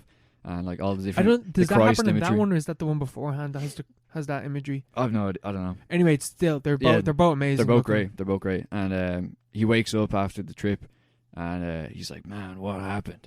And they're like, "Man, you just killed a lizard." And he gets kicked out of the camp, but he brings like 2 grams or something of first flower back to New York or wherever he is, or San Francisco, I think it is. And then he synthesizes it. Yeah. And he takes that. Like the first flower, and then he turns it into like acid, basically. Yeah, and he's doing in the isolation tank, And the entire time, everyone's like, "Man, Eddie, you're crazy. Like this is a load of mumbo jumbo." And he's like, "No, I can discover myself in Yeah. this tank." You know, it's so like cringy in a way. But like like at that point, you're not like there's still a way for this film to escape Mm-hmm. its seriousness and to Yeah. like sort of embrace the sort of fantastical elements. And I thought that the first time that I thought that was happening was when he's in the tank and he immediately starts talking about like, I see trees, I see flowers, I see like monkeys, I'm becoming one of them. I genuinely thought that he wasn't tripping and that he was taking the piss out of them. And then when the guy was coming up and he opened the door, he was gonna be like, I got you. But he wasn't. He was just being genuine. Yeah. And that's when I knew that like it wasn't gonna be ending. It wasn't gonna go to that place that you're talking about because he wasn't taking the piss. He was genuinely talking about this experience he was having. Yeah. And it sounded like a joke. Yeah, and they opened the isolation tank and he has blood all over his mouth. That's late. Yeah, that comes later on. Which is from when he's eating the goat, you know. And they're like, he must have hit his head and stuff. And they do an X-ray, and they get radiologists to look at it, and they're like, this is a bit of a strange one. Like, he's got this neck. Yeah, he can't talk. And the radiologist is like, he's like, this guy's a gorilla. And it's like, whoa, like he's actually reverting genetically apparently to a pre human kind of form. And then it escalates to a point where he does it at a later date where he just comes out as a full on little monkey man, little missing link, and he runs around the city and he goes to the zoo and he kills a sheep and like eats it again, and he's like playing with the elephants and stuff, and the whole scene is like he's just basically doing nothing. They could have done so much with that scene. He doesn't do anything. He runs around loads. He gets chased by dogs. Yeah, he gets chased by dogs. And that goes on way longer than you think it would. Yeah, and there's supposed to be some significance to it, but there's nothing really It doesn't happens. feel... But like, it is literally like he's reverted to the first human, and it doesn't feel like a big moment in the film. Yeah. It doesn't... There's no like emphasis on the fact like this is what's after happening. It's like... It just turns into like this little monkey running around like doing shit. Yeah. And then I was like, oh, there's still like loads left in the film. Like, is he like what? Oh, he's gonna get to some mad fucking shit. Like he's gonna go on like a rampage. Yeah. And then he falls asleep. And then he's a human again. Yeah. And that's like the entire scene is 15 minutes. Yeah, that's a big disconnect, you know, because you have all these hallucinogenic scenes between the real world stuff, but then the real world stuff when he actually makes the transition, like mentally and physically back into like a primordial state, like it's shot the exact same as every other scene. It's so like they could have done. They definitely. There's no stylistic change. Yeah, they could have like Ken Russell, for shame for that part. Like the rest of the film, like there are great visual moments in the film, but like he could have done something with that sequence, and he didn't do anything. And and not only that, there's no hallucinogenic scene when he's like turning into the ape. Like in the first time it happens, you never see inside the tank. And so what you're left with is this dude that he goes into the tank and he comes back out and he's a monkey, and there's no indication over like how long it's been, like what kind of trip did he go on, nothing like that. He's literally come out of the tank and that's it. And like I guess that the way that you can kind of like fill that in is seeing like the nearly halfway point when they pull him out. And they're like, oh shit, his neck, and he's like, check my neck for he says like check my neck for radiation of space and time. That is literally what he says. Like he writes it down. Yeah. And it's like this like I thought then when that was happening, it's like, oh no, he's hallucinating something, and like it's not. I thought then it was going to be like, oh, maybe he's not actually doing this. Maybe it's that would have been more interesting. A psychological thing. No, he is literally like he is fully regressing, and the problem is he has a larynx box where he can't talk, can't make vocalizations. Because like they literally discovered like 5 minutes, like, oh shit, no, he actually was doing this, and they don't really believe it. And I do like the fact that your man is like that guy that he's like the villain character to like, but he's completely reasonable. He's completely reasonable. He's like, this is complete bollocks. Like this you're wasting the money of this institution. Like, but where he's just like he's basically faced with like the evidence is so clear to everyone that this is actually happening. And it is, but like the characters like refuse to believe that this is happening, and he's like the last one, and like he basically says something along the lines of like if this is true and this is possible, like reality itself like isn't real. And like that's why he refuses so long to believe in it. Yeah. And that's a cool idea, but like it's not really touched upon until that moment. Because up until that point, you're just like, oh, he's just an asshole. Yeah. Yeah. There's a lot of poorly developed kind of threads, you know. And like even when he's done his rampage as a monkey, and He doesn't really do that much. yeah, he doesn't do anything, and but like he shows up, like he gets collected by the cops. There's so many goats in that zoo. Yeah, there's way too many goats in the zoo. First of all, like what were they doing there? You know, it's not a farm, So many goats. you know, in the middle of a city. But then he gets picked up by the cops and he's brought back to his wife, and or like his ex or whatever, and she's like, "Oh, like what happened to you?" And he's like, "I think I killed a man last night." But he says it like it's just the actor, or like maybe it's the character himself. Like maybe that's how he's written, but he says it in such a blasé way. Yeah, he's like, really chilled about that it. you're like, this guy is just a piece of shit. Like Yeah. he's just a terrible person. Because at no point, like anywhere else in the film, does he ever talk about anyone else. He's always talking about either himself or his pursuit of or his like scientific projects. Like he has kids. Yeah. He has kids with this woman, but he never ever mentions They them. never talk about Like- the kids. like they they could've- only talk about either the like her loving him. Like the three things that they talk about, right, is her loving him pursuing to become God, and how he does not say to her how he loves her. yeah, because he's a piece of shit. That's the three things that they ever talk about. Yeah, he's a horrible guy. Like he's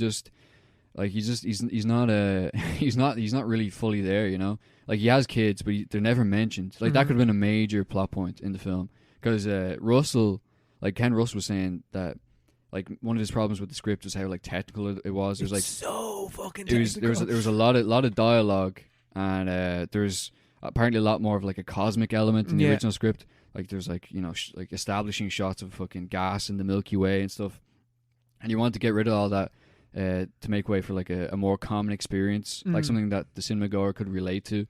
But like you can't connect to this. no one can relate to a person who doesn't care about his children or like anyone around Yeah. him, really, you know. He doesn't care about his kids, doesn't He's care a about his, complete sociopath. doesn't care about his wife. Like we're introduced to their relationship the first 10 minutes of the film. They have sex, and he's staring off into the distance, and she's like, "What are you thinking about?" And he's like, "God, Christ, Yeah. the crucifixion." Oh my god, yeah, And man, that was you'd be so like, bad. If that happened, you'd be like, "What the fuck is wrong with you, man? Like, what? You need help." No, You need yeah, help." and that was another moment where she's like, "Ooh, you're so interesting." Yeah, she's like, "Wow." You're She's so like really deep. into it. She's like, "Yeah, you're so deep." You're in the middle of sex, and he's like, "God, I'm He's thinking like, about Christ." I think about him often. Yeah, I'm thinking about the moment in the garden.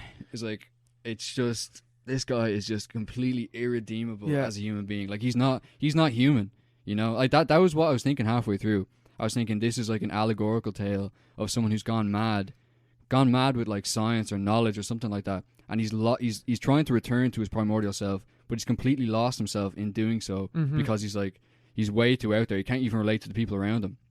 But there's no moment of return. There's no moment of him like redeeming himself. He just continues on that like blind path of like psychopathic Yeah, pursuit of knowledge, and like nothing. There's no repercussions at any point, really. You know. yeah, it all turns out grand for him in the end. Yeah.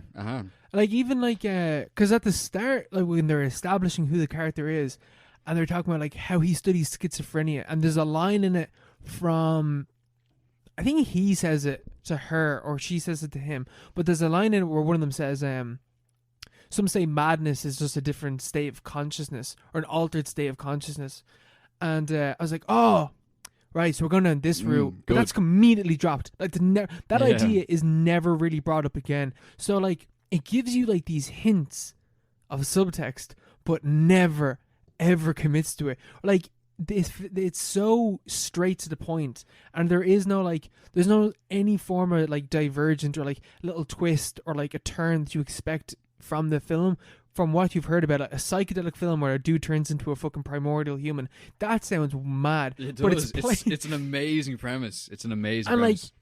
the other problem is that the film itself, like I'm sure that like Ken Russell or like Patty kind of maybe knew that like this is such a weird and like kind of like inherently ridiculous idea, but like the film takes it so seriously that like there's never a moment of irony to reflect on the fact that like this is kind of ridiculous, and it is like this like really like stoner kind of thing to think about, but it never ever happens. Yeah, yeah. Because like they didn't even need to have that moment, but it's just so like it's so disjointed, Yeah. you know. Like it doesn't go anywhere really, you know.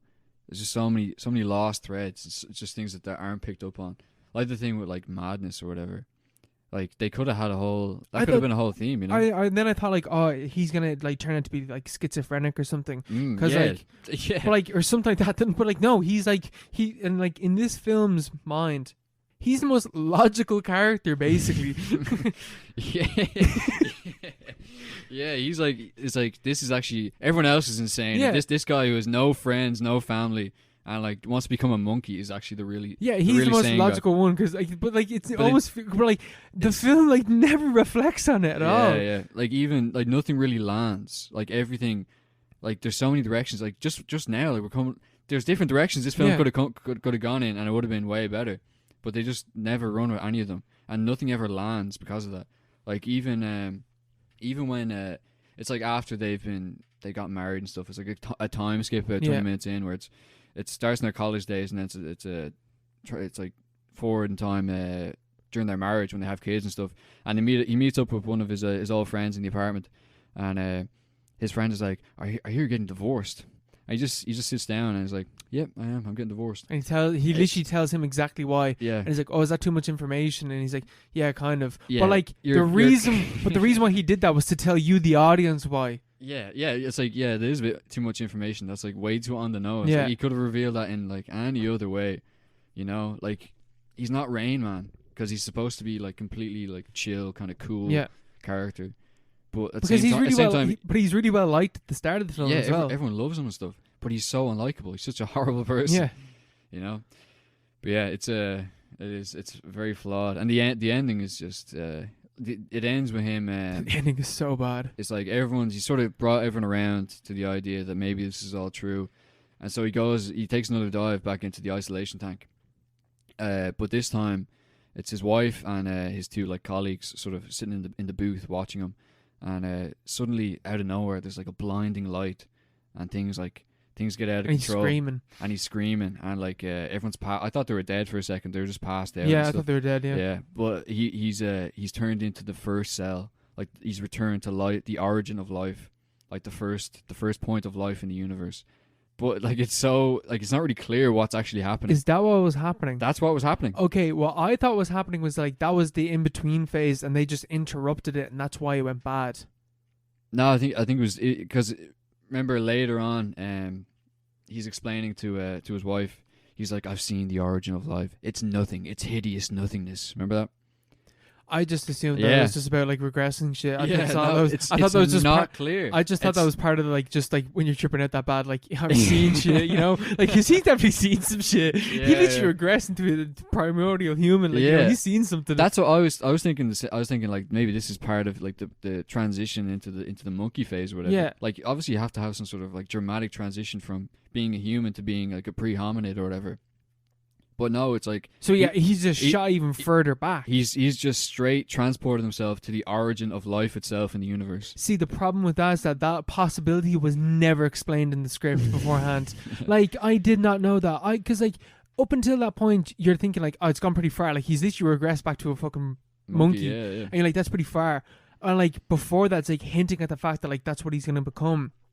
But to go from that to becoming the first cell, like there's a lot of stages in between that. You know what I mean? He really like, skipped all. He's really speed ran. Like where the fuck was the reptile version of it and shit like that? Like what the fuck happened there? There's like every single like beat of the script. You can be like, why do we go in a different direction and make this way more interesting? The first cell? Are you kidding me? Is that actually what he became? The origin of life, and he goes to his wife at the end because everything's cleaned up and stuff. And it's him, the wife, in the apartment, but he's still like holding the energy inside him from for some reason. For some reason, he is, and he's just talking to her about it. He's like, "I've seen the origin of the universe. I've seen the origin of life. It's hideous. It's terrible nothingness. So you don't want to see this. Life is horrible." And then he like powers up or whatever. He becomes like a ball of energy. Yeah, and becomes this big Play-Doh man. Yeah, and his wife is like, she goes to fight help. fight it. Yeah. Oh no, yeah. Sorry, to give the film some actual credit, because he has the fucking lump going up and down his arm. Yeah. The body horror when it happens is very good. Yeah, there's a lot of body horror. Like in this, the shot of him with him in the shower, and he's like he has this like growth that's like flying. It's like remember in the Mummy when the fucking beetle got underneath that guy's skin. It reminded me of that. Like it's going up and down his arms or whatever. And then at one stage he looks down at his feet, and his feet are monkey feet. And there's 5. He's got like a fucking ambidextrous toe. Yeah, has like a thumb on his leg. It looks so fucking weird. And then it just pans back up, and he's like, oh shit. And then it pans back down. And it's gone. His feet are like fine. That, you could really play it on that. Like maybe it's all in his head and stuff. But like that's the thing. Like the body horror. Like there's different elements of the horror that are really cool. But like. The first cell stuff is just so weird. So stupid. But he has that lump going up and down his arm, and like she's like fight it, and then she grabs him, and then she turns bright red. She turns into like lava. You know? Was that like Satan or something? I've no idea. Because he's getting visions of like. Yeah, he's getting like religious visions and stuff. Well, yeah, because he's getting visions of like the devil on the cross, and he's getting visions of like the apocalypse, basically. And himself handing a Bible to himself. And like. There's really cool visions of hell. But like, what the fuck has that got to do with anything? I've no idea. Is that like what she turned into? I don't know. It's turned into brimstone, you know. But yeah, she's basically fucked up. And the special effects are actually good, but they don't really age that well. But they look really good. They look really out of like they look like something out of this world. Yeah. And basically he's a big ball of white energy, and she's like fire and brimstone. But they're just like silhouettes of their actual bodies. Yeah. And she's getting fucked up. But he's like, you know.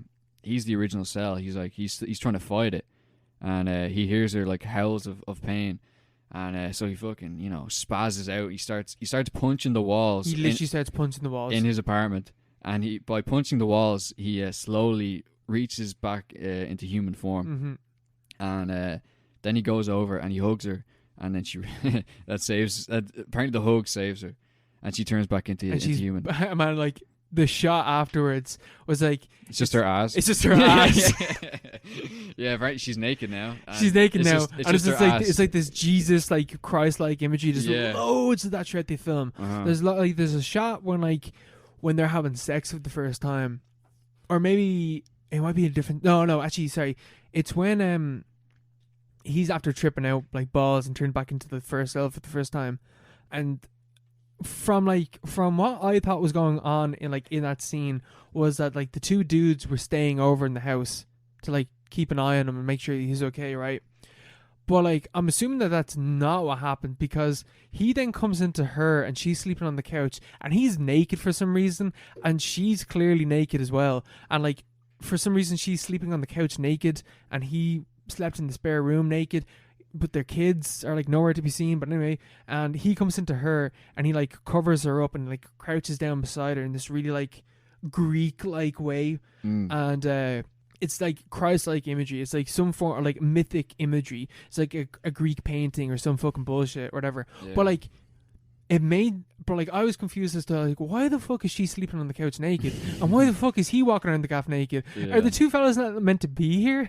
Yeah, because like you could excuse that if it was more like fantastical or mystical in its like general sense of itself, but it plays it straight, except for those few sequences where you have psychedelic stuff going on, which is the main problem with the film. And there's not enough of those psychedelic sequences. Yeah, there's only a couple of them. Yeah, they just have more of them, scatter them through the film, because. It's just like if this guy was Jesus Christ, fucking Christianity would have bombed on his first day, and we would have known anything about it. This guy has no charisma whatsoever. He's completely unlikable. He basically ruins the film single-handedly. He's a complete fucking narcissist, because even when he's talking to the people in the bar, he's like talking about like, I will find God, but like God is somewhere in me. Yeah. And imagine you're in the pub and someone starts saying that. But like they get run out of town. He means it as in like, everyone has this within them, but like he's specifically talking about himself and it's like, it's within me. Like I will find God. I'm gonna find the fucker. He says something along the lines of like, I will come to face to God, and in doing so will see myself, or something along those lines. Yeah, like imagine someone actually said it to you. You'd be like, what is wrong with you? Like, behave like a real person. Like, behave like a normal person. It's not good. Yeah, well, it has has good intentions. It has cool ideas, Yeah, and all great the ideas. fucking like the actual LSD and sensory deprivation shit is mad. Yeah. Yeah, the film's actually based on true events, which obviously didn't actually happen, but they were like Based on real experiments. based on real experiments that actually happened. John C. Lilly's sensory deprivation tanks, which you can like use now, which I'm sure you have a voucher for. Yeah, I'm going to do the sensory deprivation tank soon. I don't know if you're our guinea pig. No, I want to do it as well. Like, You should float with me when we do it. yeah, float house. Float house.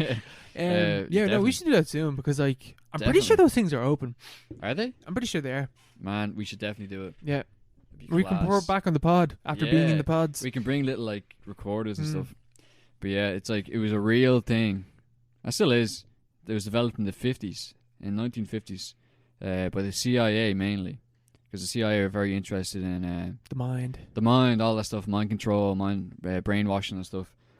And the main guy was John C. Lilly, this crazy guy who basically went insane, but in like a cool kind of way. Like he was friends with like As cool as it can be. yeah, friends with like Ginsberg and like Timothy Leary and stuff like that. One of those crazy kind of like psychonaut characters from the 60s.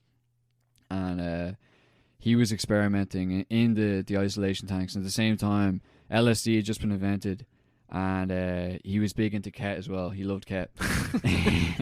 So he used to go into these isolation tanks where I think it's the ones they have now, like in Dublin or whatever. Like it's more just like a sunbed that you sit in, and it's like you float. Yeah, So I don't know like, how big the tanks actually are. I'm Yeah. assuming that they're obviously big enough. they look pretty big. Yeah. Yeah. But Especially in this film. yeah, in this one or like in back in the 50s and 60s, they're like massive baths basically, and like they're massive tanks where you were literally dropped in, and you couldn't see anything, you couldn't smell anything, you couldn't taste anything. You're completely sensory Deprived. deprived of any sensation. And so he did that, but he came up with a great idea to take a lot of LSD at the same time, and ketamine and stuff like that, and had a lot of mystical experiences.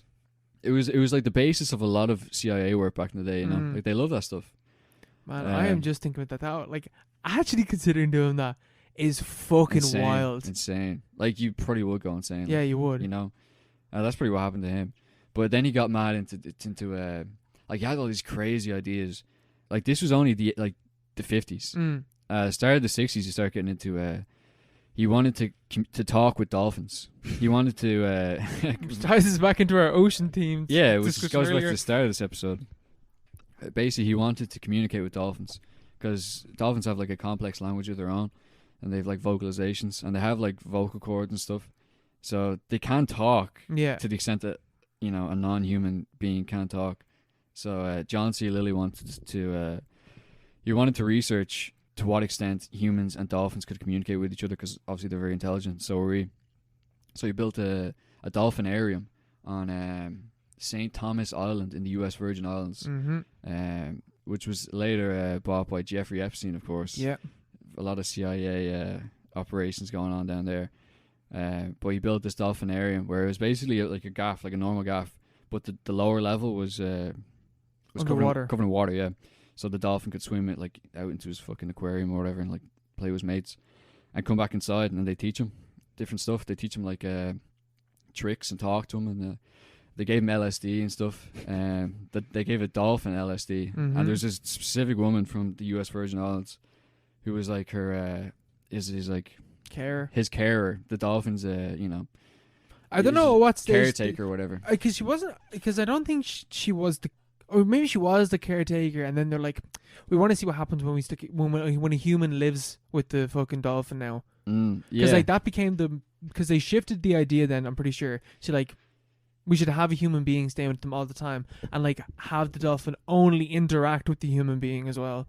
Yeah. Because so they got really close. I don't know her name, but her and the dolphin got mad close to the extent that she was giving him hand jobs to relieve him. Well, see, what also happened was that they were like, all right, we're gonna give them both LSD, and that's what ended up happening. Was it? Yeah, they were both on acid. And so she gave him a hand job. She gave the dolphin a wank. Yep. What the fuck?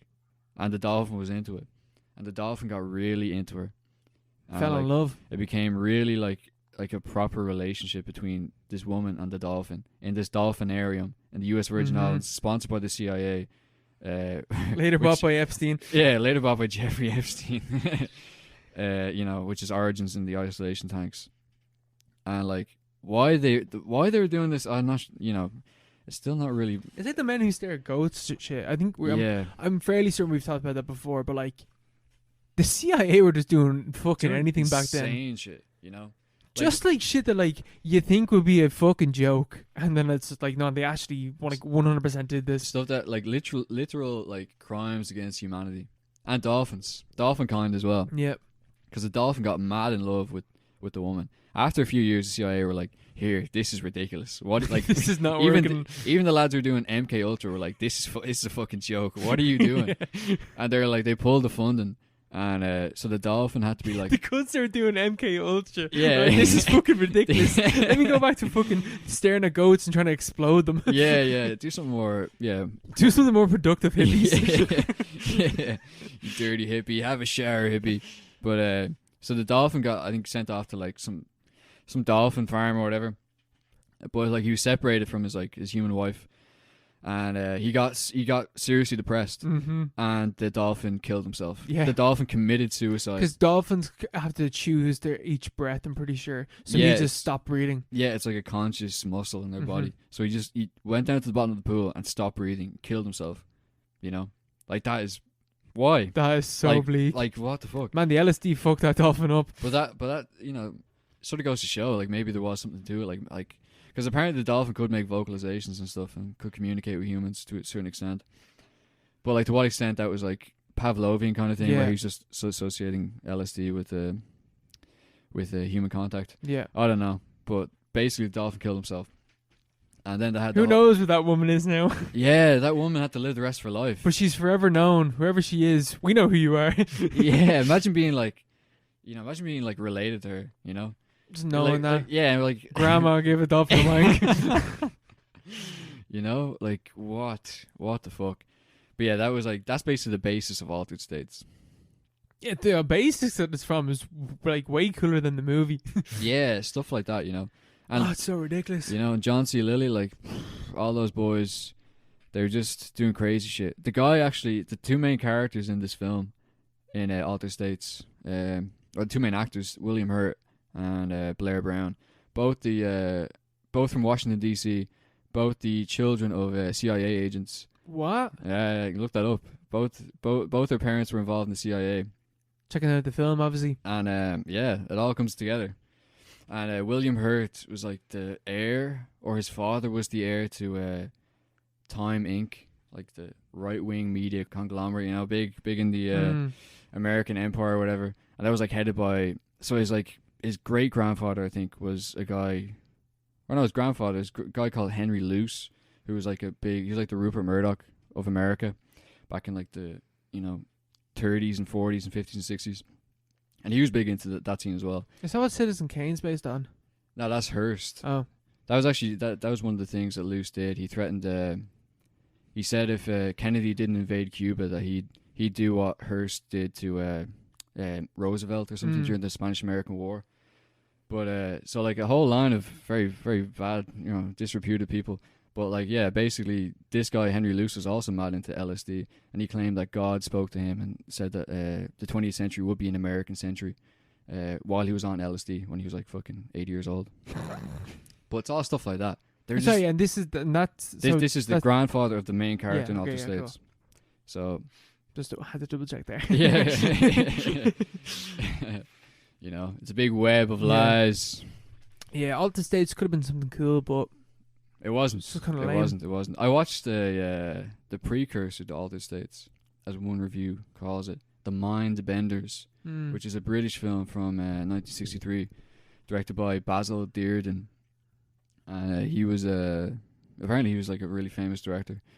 But Mind Benders is about like there was this. It starts out with a guy who like jumps off a train, and he's like a top scientist in Britain or America or something like that, and they think it's because he was committing treason. He like the Soviets had got to him, and the reason they theorized that the Soviets had got to him, or how they got to him, was through isolation tanks, which was a completely new thing at the time. Obviously, like it only just pretty much been invented. At the, they call it in the film, they call it sensation reduction tanks or something like that. So they have like a different name for it and all. Like it's primordial kind of thing. It's right the origin of the technology.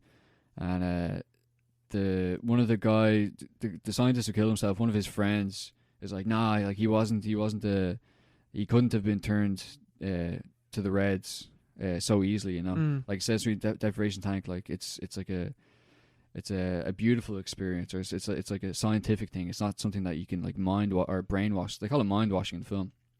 It can't be done, and so he volunteers to go into it, and he's there for like 8 hours, and they have like a pretty cool scene where like they do go through the stages of him in the tank, and the tank he's in is like the size of a house, and it's just him in like the center of it, just like floating, and it's like him going through like sort of like manic phases and like depressive phases, and eventually he just goes still, and he's like a zombie or whatever, and he comes out and he's completely broken as a man or whatever, and one of those sort of torture techniques, and that's what they say in the film that this will be used for in future, which I'm sure it is in some like black sites, somewhere in the world. Guantanamo Bay, I'm sure, has an isolation tank somewhere, but so he's basically broken as a man, and the two supervising scientists are like, we'll test out his conviction that you can't change a person so easily after an experience in a tank by trying to turn him against his wife, who he has been established that he like really loves or whatever, and they start talking about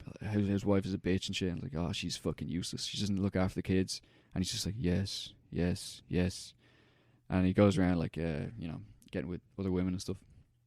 It's actually really bad. It's not a great film. Yeah, the science just wasn't there for what. Like, it just sounds ridiculous. Yeah, it's completely ridiculous. But it's like one of those things where it was like at the origin of it was at the start of this kind of thing. Like, it's 1963. Like, Kennedy died that year. Like, they had no idea what the fuck was coming for rest of that decade. Never mind the rest of the rest, like up to like 1980 when Altered States came out. And like the last 20 minutes of the film is just like a scene where his wife is giving birth.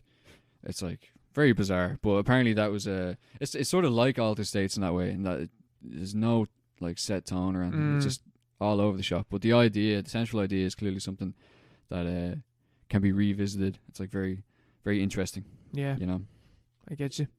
We go for listener questions. Yeah.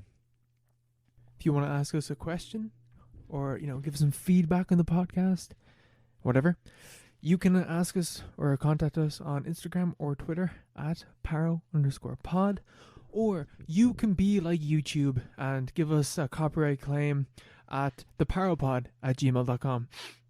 That's it. That's the way to do it. Yeah, we've only time for one question this week. It's a long one. It's a long one. It's coming from Isabel. She's saying, Owen's obsession with the tall lady started off funny, but now it's worrying. What's this about? So for those that know, if you don't know, pull out your phone, go into Google and look up the Resident Evil 8 lady. It's just this, 9 foot tall lady. Just, you saw her earlier, Mark. You get it. Massive breasts. Just massive everything. She's like 9 foot tall or something. But yeah, this is like a kind of meme in my little film club. But the meme has gone too far now. Like, there's just too much of it now. It's out of control, and I'm just getting worried. I'm like, oh no, don't think that I'm attracted to like actual 9 foot tall women, stuff like that. This is no. One of those. It's just the one. It's just the one. It's okay, man. It's perfectly normal. But yeah, just a video game character. But I thought we could take this question and like develop it a little further. Yeah. This is actually a hot take, but that was Isabel's hot take. But like, turn into a question, and I'm wondering, Mark, what cartoons or like fictional or like video game, just animated in some form, like not live action characters. What characters would you fuck? Oh God, what a question! What characters? Have to be animated, yeah. Non-live action. I used to have a big crush on one of the girls from Digimon back in the day. Nice. Way back in the day. That's the main one that comes to mind. Yeah, Pokemon was good for that shit. All the fucking, Misty. Not Misty, like the nurses and stuff. The nurses, yeah. And the cop, whatever, like they all look the same. Yeah. Like Brock used to like simp over them. I get it, Brock. Don't worry. Brock was a legend. Brock knew. Or Team Rocket. Both of them. James as well. Yeah. A lot of bisexual energy off those two. Yeah. Even the hairdos.